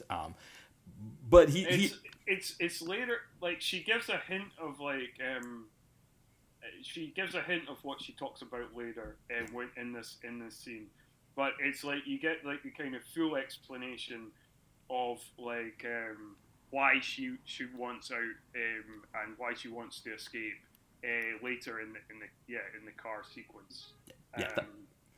That makes sense. That makes sense. So once he convinces her to come to this shed or something. It's like this huge like barn that's near the train terminus, where he's going to exchange everything with her, kind of give her sense of I guess make the change or give her the package or whatever, so she has it. But when he gets there, Mr. Mims shows up and gets the drop on him. So this is twice that somebody's gotten the drop on Seagal. And he's pretty sloppy in this movie. Right, exactly. It's almost like every script after this, he's like, no, we need to scratch out the part where a guy gets the drop on me. Nobody's getting the drop on me anymore. But with this guy, he has him at gunpoint, and they walk into the barn, and he's kind of doing this whole thing. The guy's like, I'm going to kill a legend, so we get that line like you're talking about. And then Seagal convinces him that, like, hey, this stuff that I've got here, it's worth more than, no, it's that he's got drives. Is that what it is? He has drives that have money on them? Yes, that's what it is. He's got drives that's got like millions of dollars. That's right. They can access millions of dollars of these kind of secret bank accounts or whatever. So like, so he's like, yeah, the Mr. Mims is like, yeah, I'm in the money kind of thing. Right. So he's like, he basically says like, he didn't like Oliphant in the first place. So like, he has no loyalty to Oliphant. So like, so that's funny. And then, so this might be slightly disappointing for people who enjoy Seagal films, but there's not a lot of martial arts. Yeah. The action is mainly gun shootouts, and not a lot of martial arts. But there is a scene here where we get like a classic Seagal slap chop fight. Yeah. And again, it's weird because like when I actually watched this movie, I was like, oh, this isn't that great. Like I didn't love it, but like now looking back on it, it does have some incredible moments. Like obviously we talked about the thing in the hotel room and the train station, and this is another incredible moment because after the slap chop fight, Seagal has already disarmed Mr. Mims, but it turns out Mr. Mims has a secondary gun that he was hiding in his ankle. He pulls it out, and then he hits him up with the line, "Sweet dreams, Bruce Lee," which I thought was a fun line. And then Seagal throws a CD-ROM at him like a ninja star, which apparently is also an explosive because like we saw him earlier like put C4 in the back of it or something. So it explodes and like it like just obliterates the guy, just incinerates him from the inside out almost. and Seagal hits him with the line, "I love barbecue," and as he explodes and fires into the water, and I was like, "Mwah! That's another that's another beautiful Seagal movie moment." Yeah, it was fantastic because it's like this is one of the few scenes in the movie when he's talking to Mims where he's like affecting sort of like a black scent. Oh yes, that's true. Yeah, Because he doesn't do it much. Part of the fact is that he's dubbed, right? He's dubbed throughout the movie. Which in the trivia, I don't know if I have the trivia up. I had it up originally because there's the joke trivia that you get from these Seagal movies. Oh yes, so the trivia says that he did actually do it himself, but he was just grumpy, and like that's why it doesn't sound like him. Right? Yeah, exactly. Yeah, I don't know who does these joke trivia for Seagal movies. But they are fantastic. They're some of the best. And so so we've been hearing this odd voice, especially on the phone, where it doesn't sound like him. And then he's when it's his own voice, it's like kind of the Seagal voice that everybody knows. Like, yeah, that's right, man. I'm gonna go. We're gonna take care of business here, do it. But when Bim shows up, suddenly he's like, yeah, I'm gonna help you. I'm gonna fix you. I'm gonna hook you up. Stuff like that. It's like, oh man, so like when he says the "I love barbecue" line, it is almost in that black sound, like I love barbecue, and it's a taste of the Seagal to come. It's almost like he's talking in the black accent, and he's like, boy, I like talking like this. I'm just gonna do this all the time, after this movie. But yeah, so then the Elizabeth Shue lookalike shows up, and then Max Ryan shows up to cause more problems.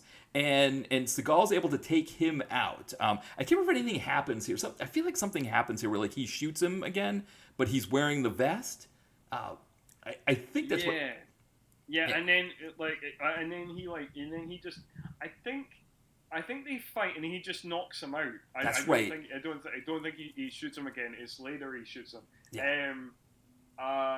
So yeah, I think he just knocks him out here, and then he wakes up when the CIA team sent there by Oliphant blows up the barn for no reason, Yeah. other than the fact that like it's a cool looking explosion. Like maybe we just needed an extra explosion. They had like a set amount of explosions that they needed to put in the film.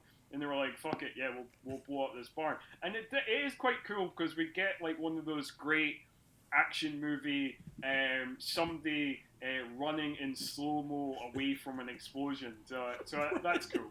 Right, because we get Max Ryan. He wakes up to them setting the charges, and he's hiding behind. So one of the nice things about this barn is they got all of these like antique like 1940s looking crates. So like think of like a 19 like a World War II movie where the soldiers are in like maybe like a local barn, and you've got these like these little crates, like the wooden slat crates that are there, which was a nice touch when Seagal was fighting Mims, because usually we talk about how he throws the person through like a glass table or a glass window or something. So to have him being thrown through like netting and like antique crates was kind of nice, right? It was like a little bit nicer touch.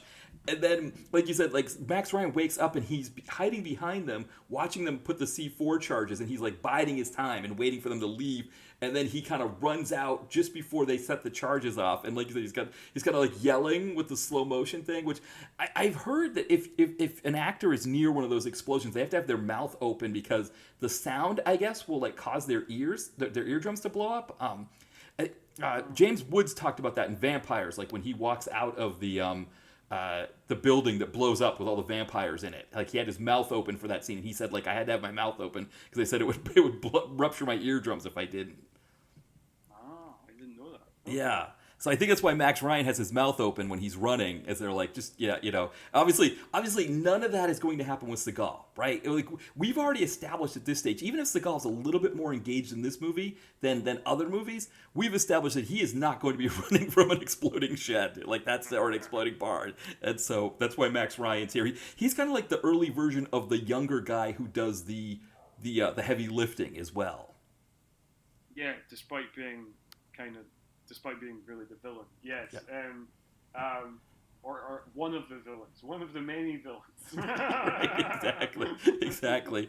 And you know what? One thing we are doing at this stage, right, is we're paring down the numbers here, right? We're getting fewer and fewer baddies, so it's getting kind of just being left to, like, you know, Seagal and Max Ryan, and of course our Elizabeth Shue lookalike and her husband, and so Seagal talks to Elizabeth Shue, and that's when she explains, like, hey, my husband's not a good person. I'm trying to use this information to get out of, you know, the situation I'm in. We hear about some random guy named Stefan who, like, lives somewhere else that, like, she's supposed to try to get to. He's like in Norway, right? Is that where Norway comes into this week? All kinds of Scandinavian countries. Yeah, it's Norway. So basically, what is explained to us in this kind of scene in the car where we get some flashbacks is that Jerome Van Aken had, like, a company that was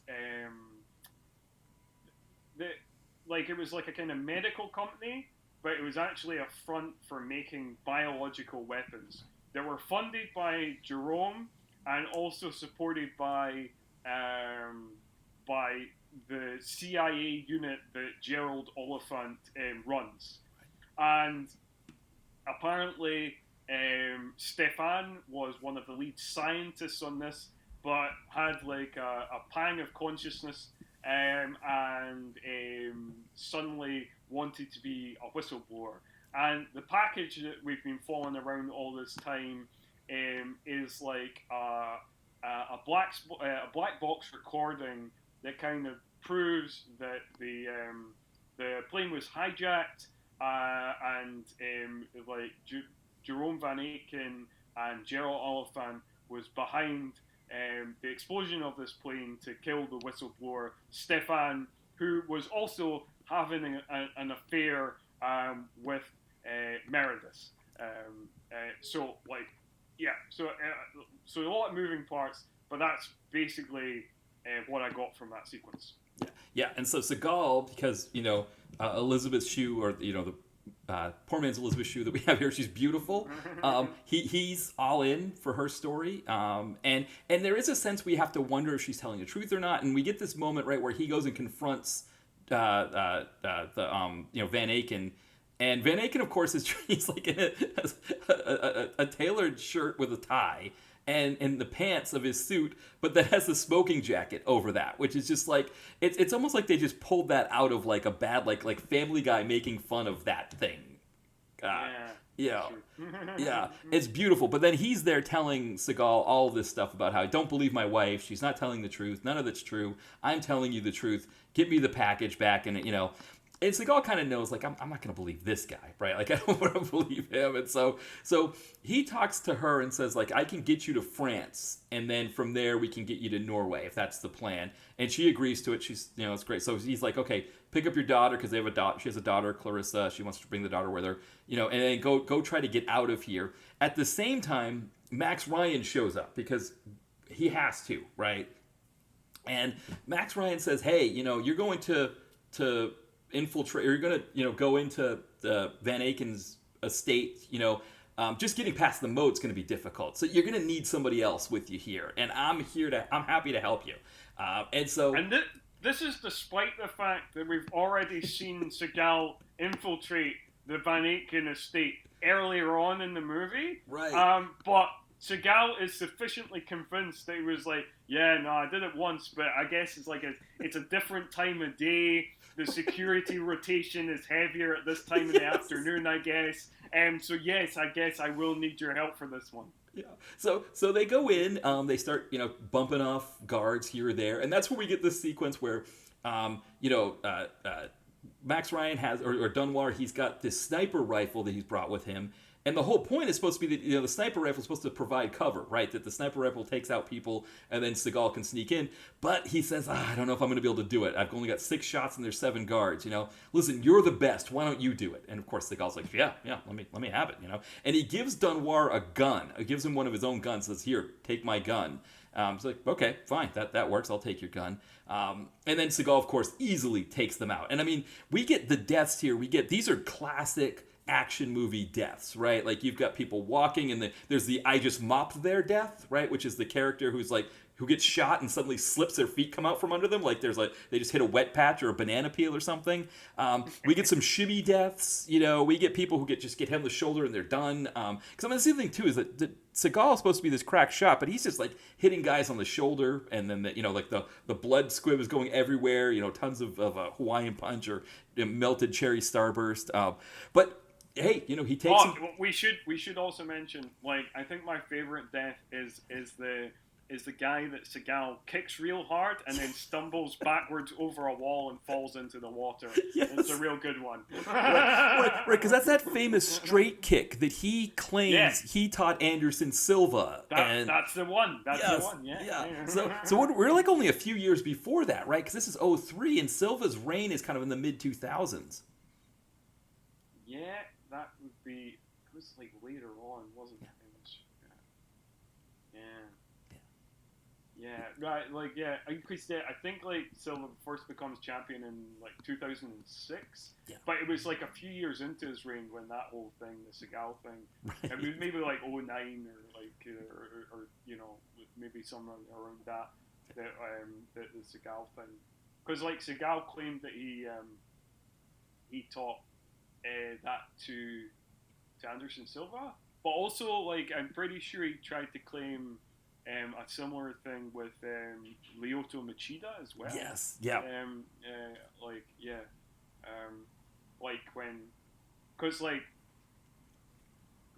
can't remember. It might have been like when Lyoto Machida did that kind of like Karate Kid kind of crane kick on Vitor Belfort. That just knocked him the fuck out. It might have been that he claimed that he taught Lyoto Machida, which is quite funny. And that's a very, if people want to check that out, that's a very, very funny knockout, and it's made funnier by the fact that like Vitor Belfort has done all the steroids in the world, and so fuck that guy. And the fact that Vitor Belfort is in the UFC Hall of Fame really says a lot about the UFC and its attitude towards performance enhancers. right, exactly, because it's when the sport like becomes as Dana White was trying to make it more mainstream in his way. But it's funny because he's trying to make it more mainstream in his way, but it's still not right, it's not, everything's not above board, right? It's Dana White mainstream, right? So he's he kicks people off the Ultimate Fighter show for fighting on the show because he's like, I don't want to create this reputation of UFC fighters, but at the same time, like you said, drug tests, things like that are all a little bit interesting there. It is. Drug testing is very variable because some people did get sacked for failing drug tests, and then other people kind of clearly got away with it. I mean, I'm sure they said it was clean, but they got away with it. If you ever want to see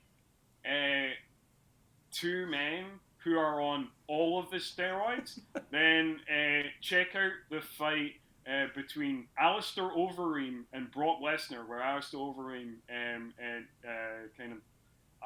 he didn't knock he basically he does it's like a TKO, I guess. But anyway, Alistair Overeem versus Brock Lesnar, that is a lot of performance enhancers in one octagon. They are almost bursting out of their skin. They are on so many performance enhancers. Right, because at that time, when Brock Lesnar goes from the from the WWE to UFC, Dana White was desperate for heavyweight fighters. I don't even remember who was big in the heavyweight division at that time, because it was Anderson Silva obviously was a middleweight, but even Anderson Silva, I mean, who was he? Rich Franklin, whose career was kind of on the downslope a bit. It's like when Anderson Silva comes in, and he also just had a skill set that was just perfectly suited to defeating Rich Franklin. And so it's they didn't really so it's a lot of the divisions weren't that deep. I mean, maybe the light heavyweight, right? Or is it light heavyweight or light heavyweight was pretty deep. And also when, because that was around the same time that GSP was king of welterweights, and welterweight was quite deep, and also actually at that time, that would have been kind of the time where like BJ Penn was big, and there was a lot of really good.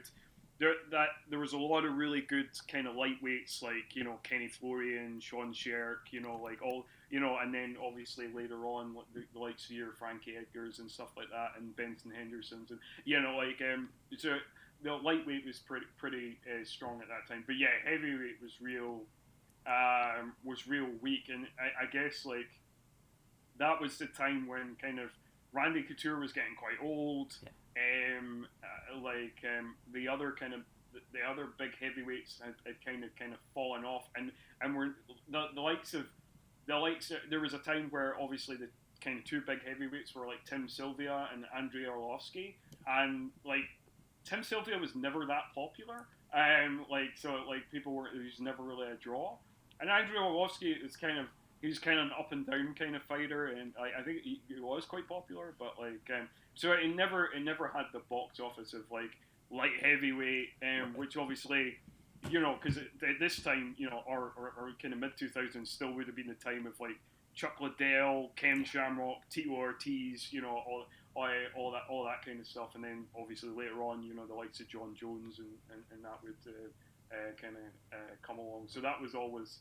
And like Rampage Jackson, and so that was always a strong division. But anyway, so that's a brief history lesson of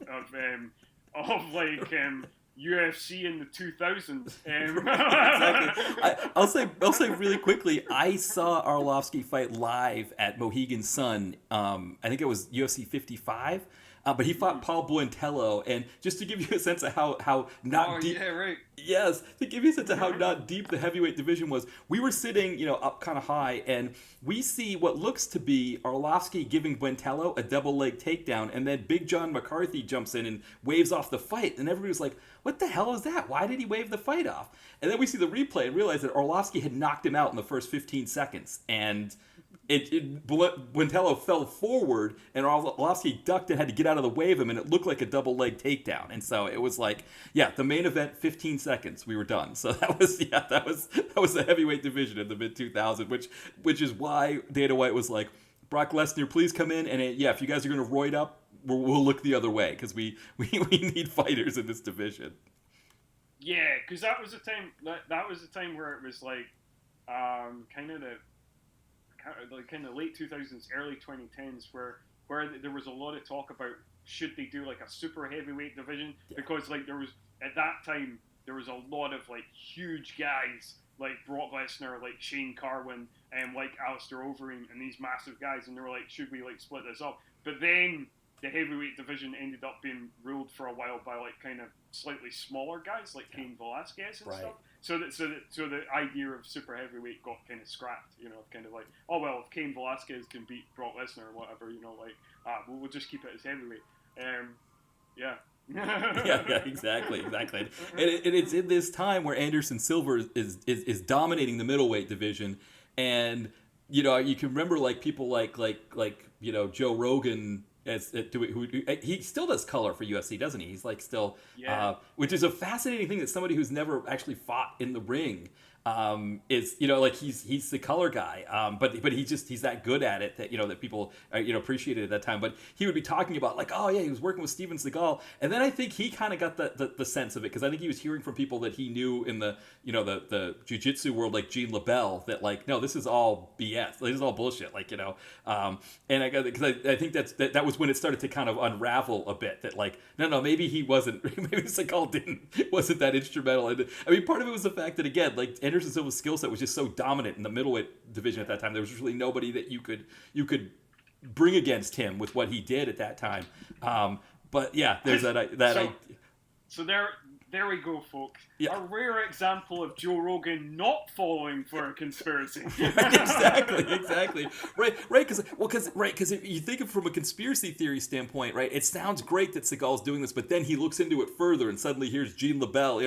Or Gene LaBelle has the famous story of making Seagal shit his pants when he had him in a chokehold. But I think like those names, kind of the people there were kind of like, no, this isn't what happened. So yeah, but that's the straight kick. We get the straight kick here, and he knocks the guy into the moat. As he's taking about it, he was excited. Of all the things in this movie that he was doing, he wanted to show off that straight kick. That was probably one of the few things that he does, other than the slap chop with Mr. Mims. That's one of the few, and I guess he does, like, flip people over and twist people's arms and stuff like that, which always makes me nervous when he does that, because he's known for hurting stunt people, because he's just not very careful with this stuff. Yeah. But yeah, so Max Ryan, and so Seagal and Max Ryan, they enter the compound, or the mansion, and Max Ryan, true to form, pulls his gun on Seagal. And Seagal's like, hey, I'm one step ahead of you. I gave you an unloaded weapon. He shows him the clip that isn't in the gun, which is kind of funny, right? That Max Ryan would have a gun in his hand and not know that there's no clip in it.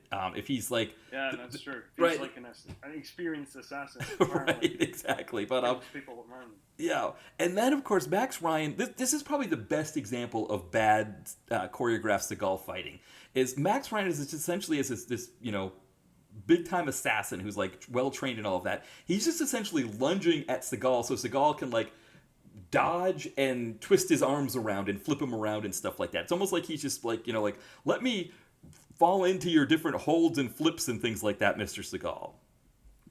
Absolutely. Everybody's very supportive of Seagal's moves. Just falls into them. But then, like,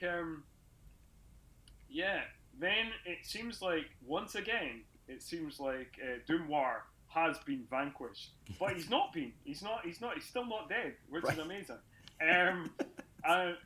So he's still alive. And then he has a conversation with Jerome, and they kind of go back and forth, and Dumoir says, oh well, but my he's like, Jerome's like, well, you're done now, you've like, there's nothing else for you to do now, go away, please. And Dumoir is like, actually, my employer still wants you dead. Now, he had claimed that his employer was the wife, Meredith, at the gates. But there was also a suggestion that could be total bullshit. So, like, again, we don't really know if it's, there's question marks of who his employer is. But all the same, he does kill Jerome. And then we go off to Norway, where the Danes reappear. Like, it's one of those weird movie rules. If you have Danes at the start of the movie, you've got to have them come back at the end.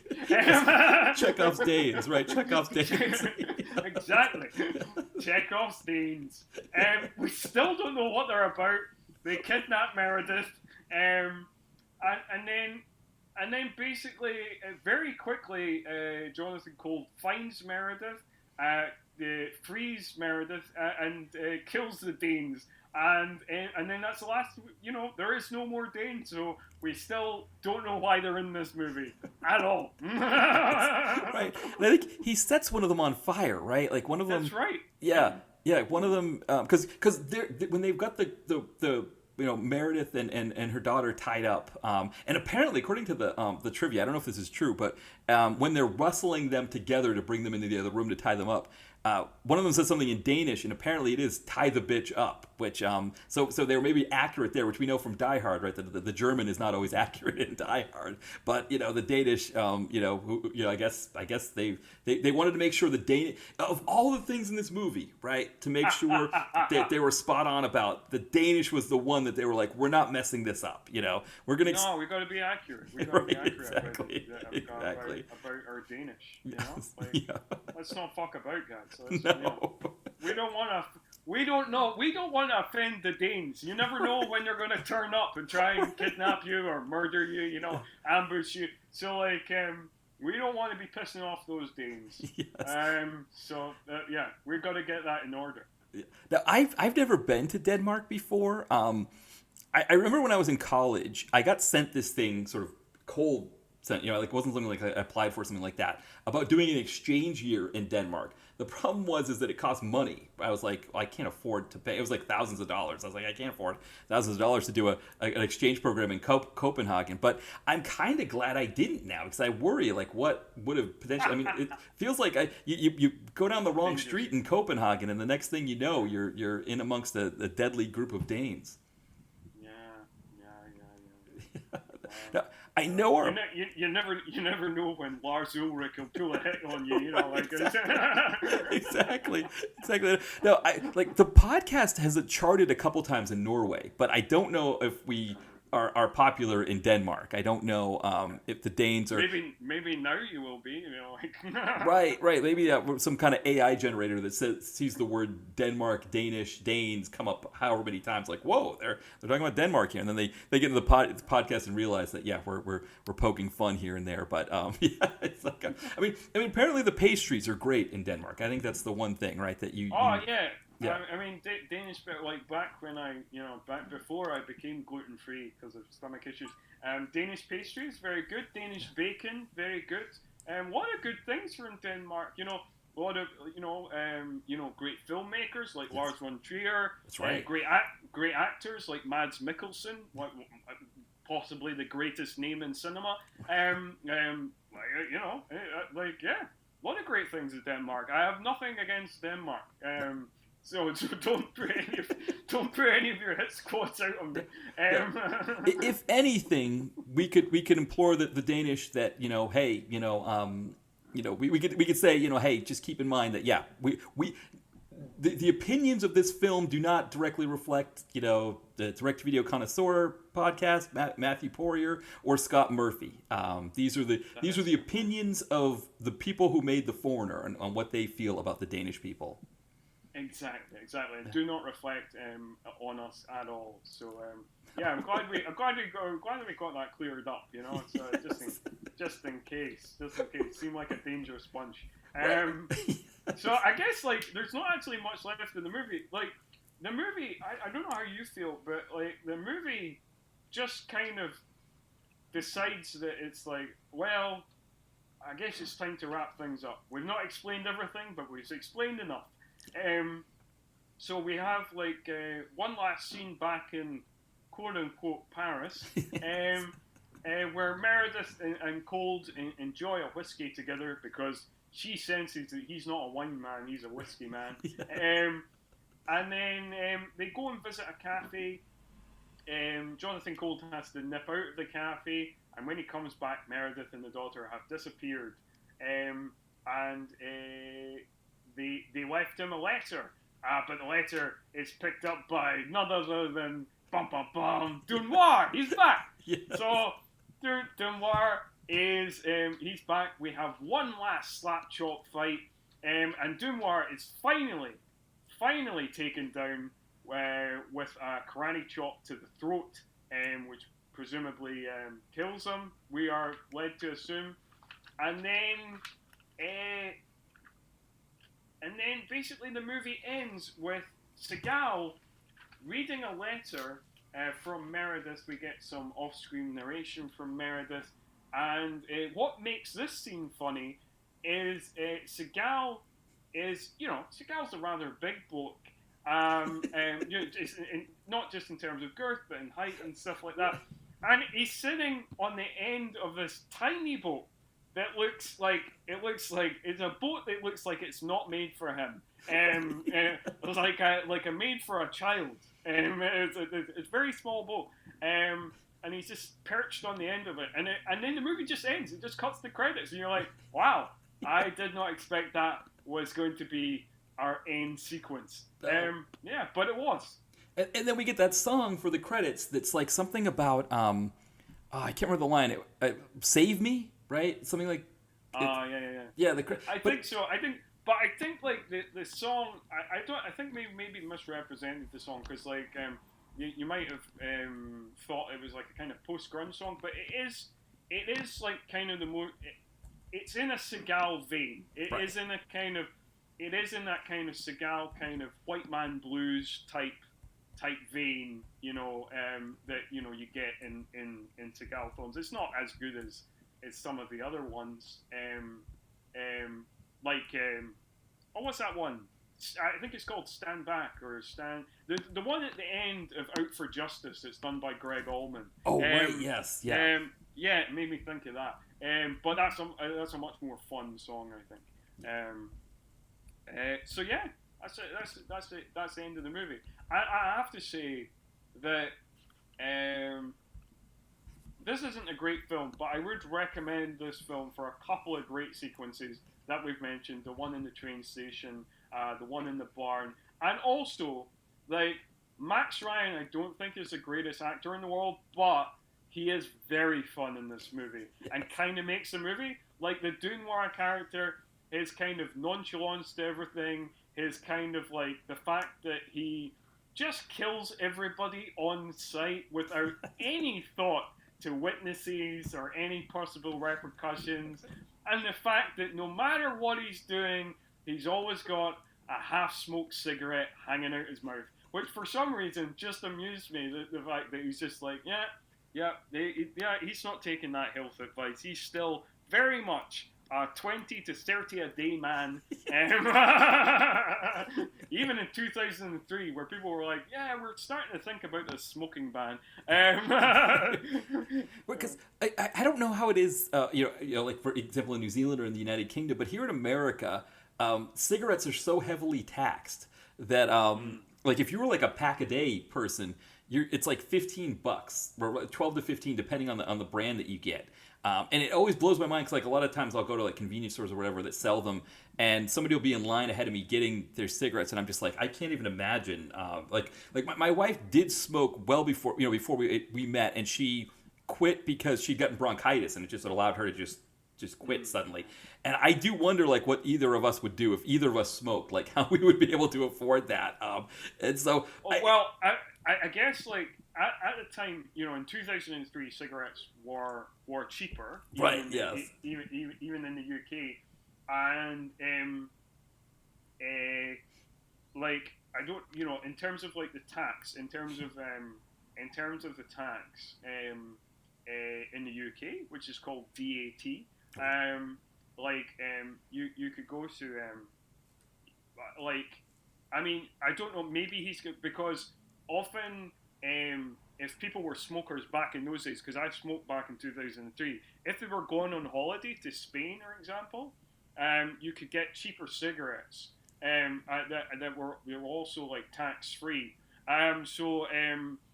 So you could get like one of those like cartons of like kind of 10 packs of cigarettes, like 200 cigarettes for like a cheaper price. So like people would buy. So he's maybe bought, and obviously like it would have been similar in like the places like Poland and stuff like that, where you could buy like cheaper cigarettes, and you can get these like cartons of cigarettes. So maybe he's got like a few of those. Even maybe he's picked them up at different places in European countries where cigarettes at that time would have been much cheaper, and you could have got some at the kind of duty-free shops at the time. You could have got some kind of tax-free kind of cigarettes on those big cartons. So I guess that's how he's doing it, Well, it makes sense, right? That he would be someone who would take his cigarettes. Like he'd probably go to like some place like Spain or like Eastern Europe, buy up a whole bunch of cigarettes, and then deposit them around different cities, right? As part of his package. Exactly. He's just going. He's at various different airports. He's just going to the duty free shops, getting a kind of pack of 200 cigarettes, and then and that's him at each airport. So like I think that's how he's managing to smoke so much. Yeah, sure. That makes sense. Yeah, it's funny at that time. Cigarettes in like where I was living at the time was the state of Maine. Which at that time had higher cigarette tax, plus the state of Massachusetts, which is below there. But then the state in the middle, New Hampshire, it's known for like not taxing. So it's like no sales tax, no income tax. They do tax property very heavily, but they also didn't tax alcohol or cigarettes that much, and so they'd become known as like this place where people, like you would always go across the border to New Hampshire to buy your alcohol and your cigarettes because it was just so much cheaper there. I think they didn't care about the alcohol so much because I think they appreciated getting the business from the other states. But the cigarette thing, I think where they became known as the cigarette capital, they decided that was an issue, and they started to actually tax. So that it was along the same lines. But I remember, like, my friends who smoked at that time, they would go into into Portsmouth, New Hampshire, and buy up cartons there, as opposed to. I also remember my brother, because he was used to getting alcohol, and if he was having people, because he wasn't old enough to drink at that time. He went to school in Portland, Maine, where I was living, and he asked me to buy him alcohol, and he wanted like all this hard alcohol stuff, and I was like, that stuff's like a good $10 to $15 more per bottle in Maine, and he's like, okay, can you just give me some beer then? I was like, yeah, I'll give you some beer, because he was like, I'm not gonna pay that much. But it is one of the weird things about America, that it's almost like how different countries have different regulations in Europe. In Maine, it can change so much by state, and then what happens is the federal government will find a way to like put leverage on all the states. Like, for example, the drinking age is set by state, but when it was 18, there were some kids that went to a prom and died drunk driving. So this group that probably like the OG Karens of the world, called Mothers Against Drunk Driving, they put pressure on Congress to change the drinking law. So what the Congress did was they said, okay, you don't want to change, it's up to you if you want to be 18 plus or 21 plus for your drinking age, but if you want federal highway money to keep your highways up to date and in working order, if you want to keep getting that money, you better raise your drinking age to 21. And so all the states were like, okay, we'll raise our drinking age to 21 because we don't want to lose the highway funds. And so it's kind of how the federal government puts pressure on the states to do things when they want things changed uniformly. So so I think cigarettes is kind of one that more like states did on their own. But even that, like, now the smoking age is up to 21, which I think is probably a little bit better that the smoking age is 21 versus the drinking age. But it's 2003, you could still get you could get a pack of Marlboros for a decent amount. You weren't going to be broke like today. I wonder if Dunoir would smoke this much today. I guess they'd have to have a warning. Would that make it an R-rated movie in America? I think there are other parts of the world too, right? If they're smoking, it changes the age restriction. Oh, that's right. Because because a lot of what they do here now is like they don't have the advertising. They have like blank kind of cigarette packets, or they're not allowed to advertise it in the shop. They're like locked behind a thing, like a thing. The cigarettes, so they have to like unlock the thing and get them out because they're not allowed to just have them displayed on the shelf like they used to be. Anyway, like it's random tangents. We've talked about Jean-Pierre Melville, right. the death and resurrection of cinema, a brief UFC history, some smoking laws chat, and a little bit about The Foreigner. So I think we've covered a bit of everything. We did. I think we've done okay. and I was going to say, maybe I'm killing us here by bringing it up, but we managed to avoid English football, even though the season just started recently. So. We did manage to avoid that. Although I think we should probably end the podcast. But before we end the podcast, I do have one football question for you. And I did decide to leave it to the end because I was like, I don't want to talk, I don't want to spoil it for the listeners. I know listeners generally expect an action, not football. I'm not interested. So this is just purely for us. Presumably, now, how are you feeling right now about the US men's team now that they're coached by a former Tottenham coach? Did you immediately go out and burn your shirt? No, I will say for the Tottenham Arsenal piece there, because being an Arsenal fan, I can't, obviously I can't stand Tottenham. There's a local like English pie like restaurant here in Philadelphia, and that is owned by a Tottenham fan. In fact, one time I actually ate a Cornish pasty on a Tottenham plate because that was a plate to get. I didn't let him know that I was an Arsenal fan. I didn't say it, but I was like, oh boy, I got to eat this pie, this Cornish pasty on a plastic Tottenham plate. It had like the whole, the claret, or was it a claret jug, whatever. It was all there, and it was like. It definitely made the Cornish pasty taste a little bit less good. I think that the next time I went in, I did mention that I was an Arsenal fan just to kind of, because I think I was afraid of my food getting dealt with in a certain way potentially. That I didn't want to cause it, but it is the fact that it is it's the pies that they make there are really good. They make some really good. There's a brie and onion, I think, that they make, because I'm not a full on vegetarian, but I tend to if I have my druthers. I haven't had their fish and chips yet, but the cook is fantastic. So I think for any gooners that are listening here, they're probably hearing me talk about this. Like it's almost like like I don't want to say like cavorting with the enemy. Yeah. But yeah, it's almost like that Curb Your Enthusiasm when there's the Palestine chicken place and they go eat the like the British pies are so good that I'm going to the Tottenham. So all that to say is if I can eat pies, if I can eat a Cornish pasty on a Tottenham plate, Yeah. I can handle a Tottenham coach. Yeah. So Okay. yeah. Okay. I'll manage it, but yes, you're absolutely right. It is definitely a concern. I guess it helps too that Arsenal's doing better than Tottenham right now. I think that's another. It makes it a little bit easier. I think if it was back the way it was like maybe 5 years ago when Tottenham was the one that was making the Champions League and Arsenal was kind of floundering, I think that would be a little bit harder to take for sure. Yeah. No, yeah, that makes sense. That makes sense. So I'm glad that you like the you've not been totally put off your US men's team by the fact that Pochettino is in charge now, and yeah, that's cool. Although I did hear a funny story, because you're an Arsenal fan, like, I think that obviously you're doing very well. Obviously, my team, Manchester United, doing very badly. But so kudos to you. But there is definitely Mikel Arteta definitely has like a David Brent streak in him, because like I heard that at like their Christmas dinner last year, and I don't know where you get these from, but Mikel Arteta hired professional pickpockets to pickpocket the squad as a kind of lesson for them to be always on the lookout, always, like always on their game. And I was like,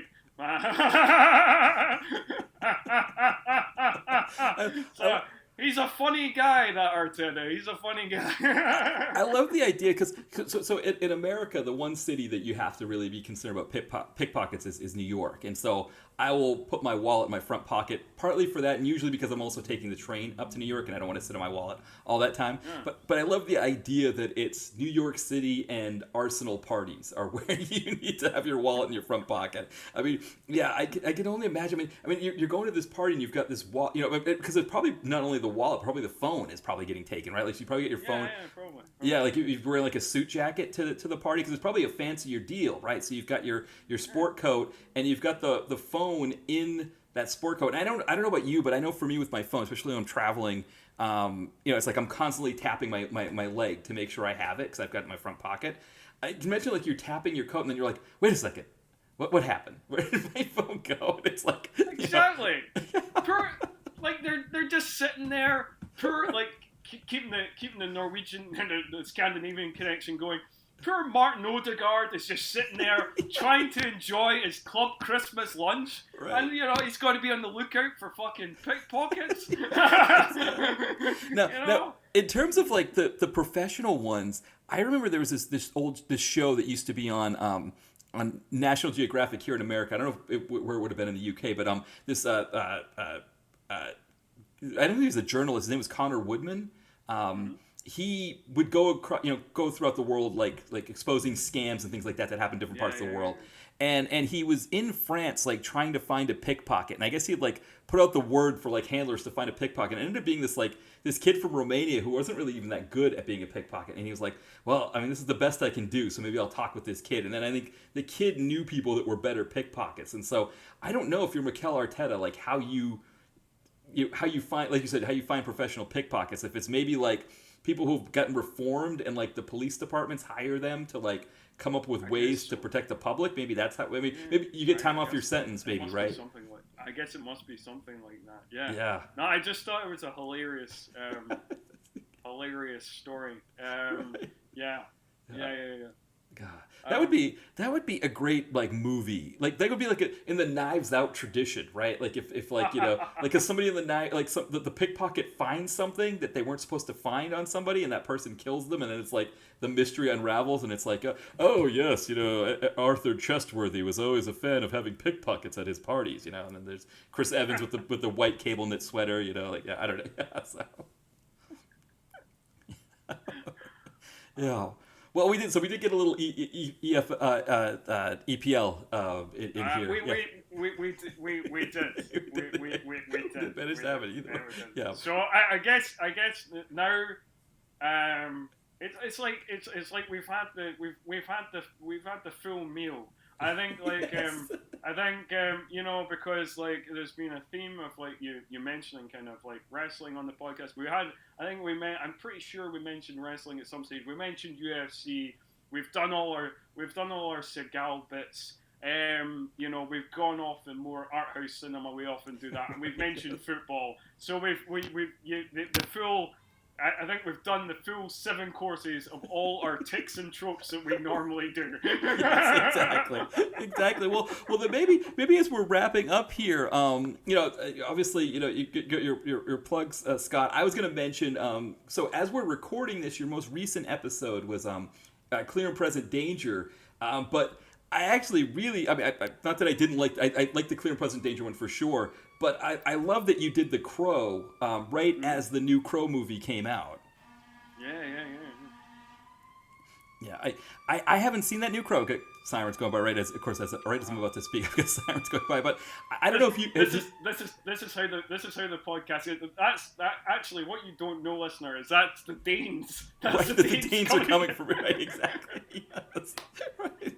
Yes, they're coming. And they don't have nice pastries. They're coming with ill intent. Exactly. But yeah, I don't. I haven't seen that new Crow movie yet. I don't know if you did. Neither have I. No. Yeah. No, I've heard bad things. I'll probably watch it at some stage. I quite like Bill Skarsgård, but no, I've not seen the new Crow. And the Crow is one of those movies that is so close to my heart that like I'm not sure I could even judge a new Crow fairly. But I think. From what I've heard, even if I was clear-minded and being a bit more objective, it's apparently not that good. It's apparently quite dry, quite dull. But I've not seen it, so I can't knock it because I've not seen it. Yeah. No, I haven't seen it yet either. I mean, I'm the number of films I go to in the theater is generally limited. So I'm debating about so Blade is playing here in Philadelphia in mid-October. So actually, when we record this episode, it'll already. But when this episode airs, I think I will have already seen it in the theater. But that's one, and then I think that Venom movie is the one that I've got targeted. I don't know if I'll do the Joker. I don't know if that's one that you were thinking about as well. The new Joker. No, I'm interested in the new Joker. I'm interested in the new Joker. It's got very divided reviews, and like it's intrigued me. So I might go and see that. Although sometimes I don't end up going to see movies like that at the cinema because I am somebody who goes to the cinema quite often. But quite often, it's I go along to movies that Alyssa also wants to see, and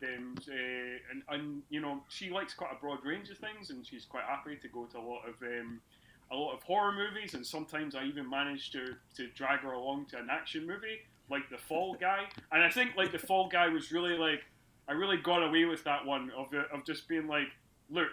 Basically, it's a romantic comedy disguised as an action movie, and also like Ryan Gosling and Emily Blunt in it, and you quite like them. And she was like, okay, so like yeah, I managed to kind of trick her into that one. But yeah, she's a big fan of horror and stuff like that, and there's a number of other things. So we got quite a broad range of things, but generally, I can never convince her with the comic book ones. So it's a tough sell. But yeah, I might go along to see that myself, or if I can convince somebody else. But yeah, I think so. That's kind of the next because I think that comes out from the point of view of like where we're recording this. I think that comes out like next week. So that's like the kind of next one I'm kind of looking at. I'm not sure if there's any other kind of October releases I'm particularly hankering to see, but like maybe I'm misremembering. But if you can see it in the cinema, I would recommend everybody go to see The Substance. The Substance is fucking amazing. It's one of the best movies of the year. And I think it really works on a big screen. And I think it's really fun to see with people and see other people's reactions of like, what the fuck is this movie? Like just some of the images in it. It's grotesque and weird and brilliant and like So I would definitely recommend everybody see The Substance. Yeah, I worry about The Substance in the theater for me because I get squeamish with movies a lot. Oh, okay. So. Well, if you get squeamish, like it's very much it pushes hard in a kind of like if you've seen like Cronenberg's The Fly, if you've seen something like Society, it's in that realm. Yeah, it's very Cronenbergish. And it's funny when Cronenberg works for me, he really works. Like in a movie like Crash. But when or like Naked Lunch, but when he doesn't work for me, it's like I have trouble with it. So I'm curious. It's one of those ones where I'm thinking I may do it from the safety of my home just in case because of how squeamish I get. But I've been seeing like that's the one that on my Instagram feed that seems to be the one that's like very unanimous that people are just like just went and saw just went and saw The Substance, loved it. Screenshots of Demi Moore. I can't remember the actress's name. The other actor. Margaret Qualley. Margaret Qualley, right, from Drive Away Dolls. Yeah. So, and I really liked her in Drive Away Dolls. So that was another. She's really fun. Margaret Qualley's having a really big year because like between The Substance and Drive Away Dolls, and she was also in the latest Yorgos Lanthimos movie, Kinds of Kindness. And which is good in that as well. And also, like, technically, even though Poor Things was released last year in the States, it was released this year in New Zealand, and she's in that as well. So Margaret Qualley is having a great year. And I think she's really good. I think she's really talented. So I think I'm all for that. But I guess like I've bent the ear of your listener enough, so I should probably put on my hat and ride away off into the sunset. Yes, but before we do, I kind of stepped on your plugs, so I mentioned the Crow movie. So anything that you wanted to plug? Well, yes, basically, while I no longer do New Horror Express, all the episodes, all 185 or however many episodes are there. That's like interviews with indie horror people, directors, writers, actors, all sorts. So you can check that out. And the podcast that I'm still doing, that I still put out every month, is All 90s Action, all the time. The latest episode that just came out from the point of view of this recording is Clear and Present Danger.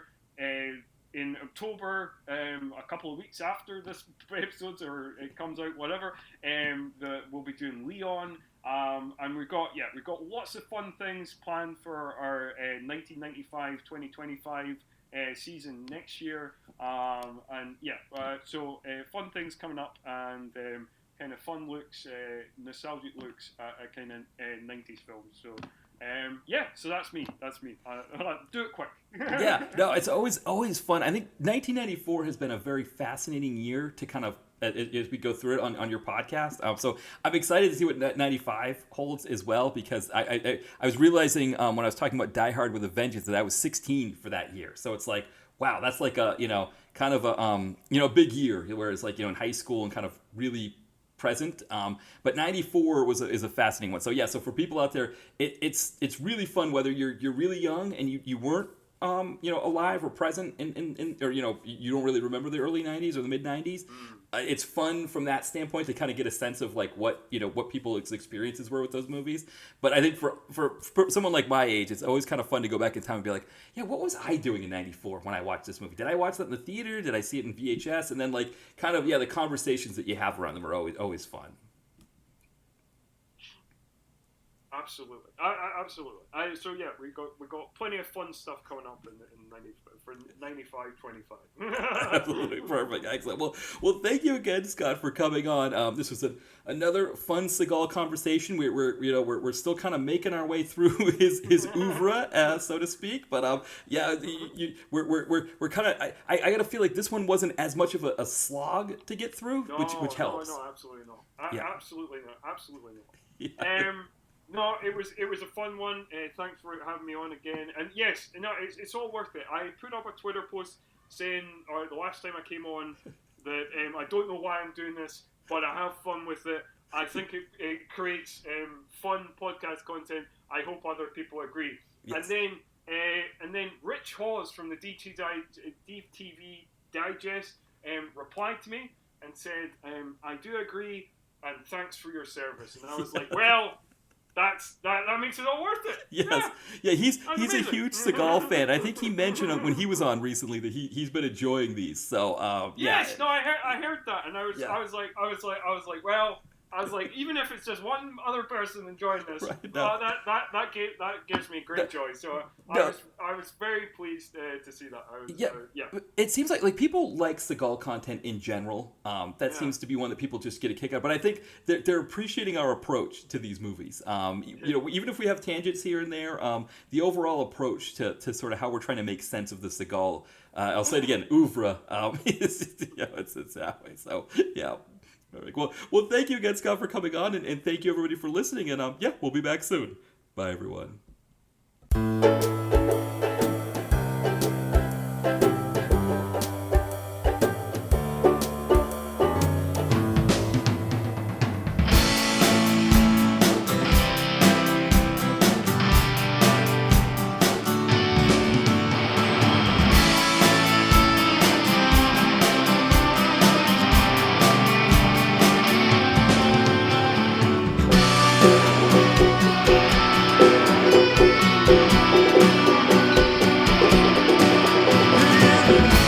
Direct to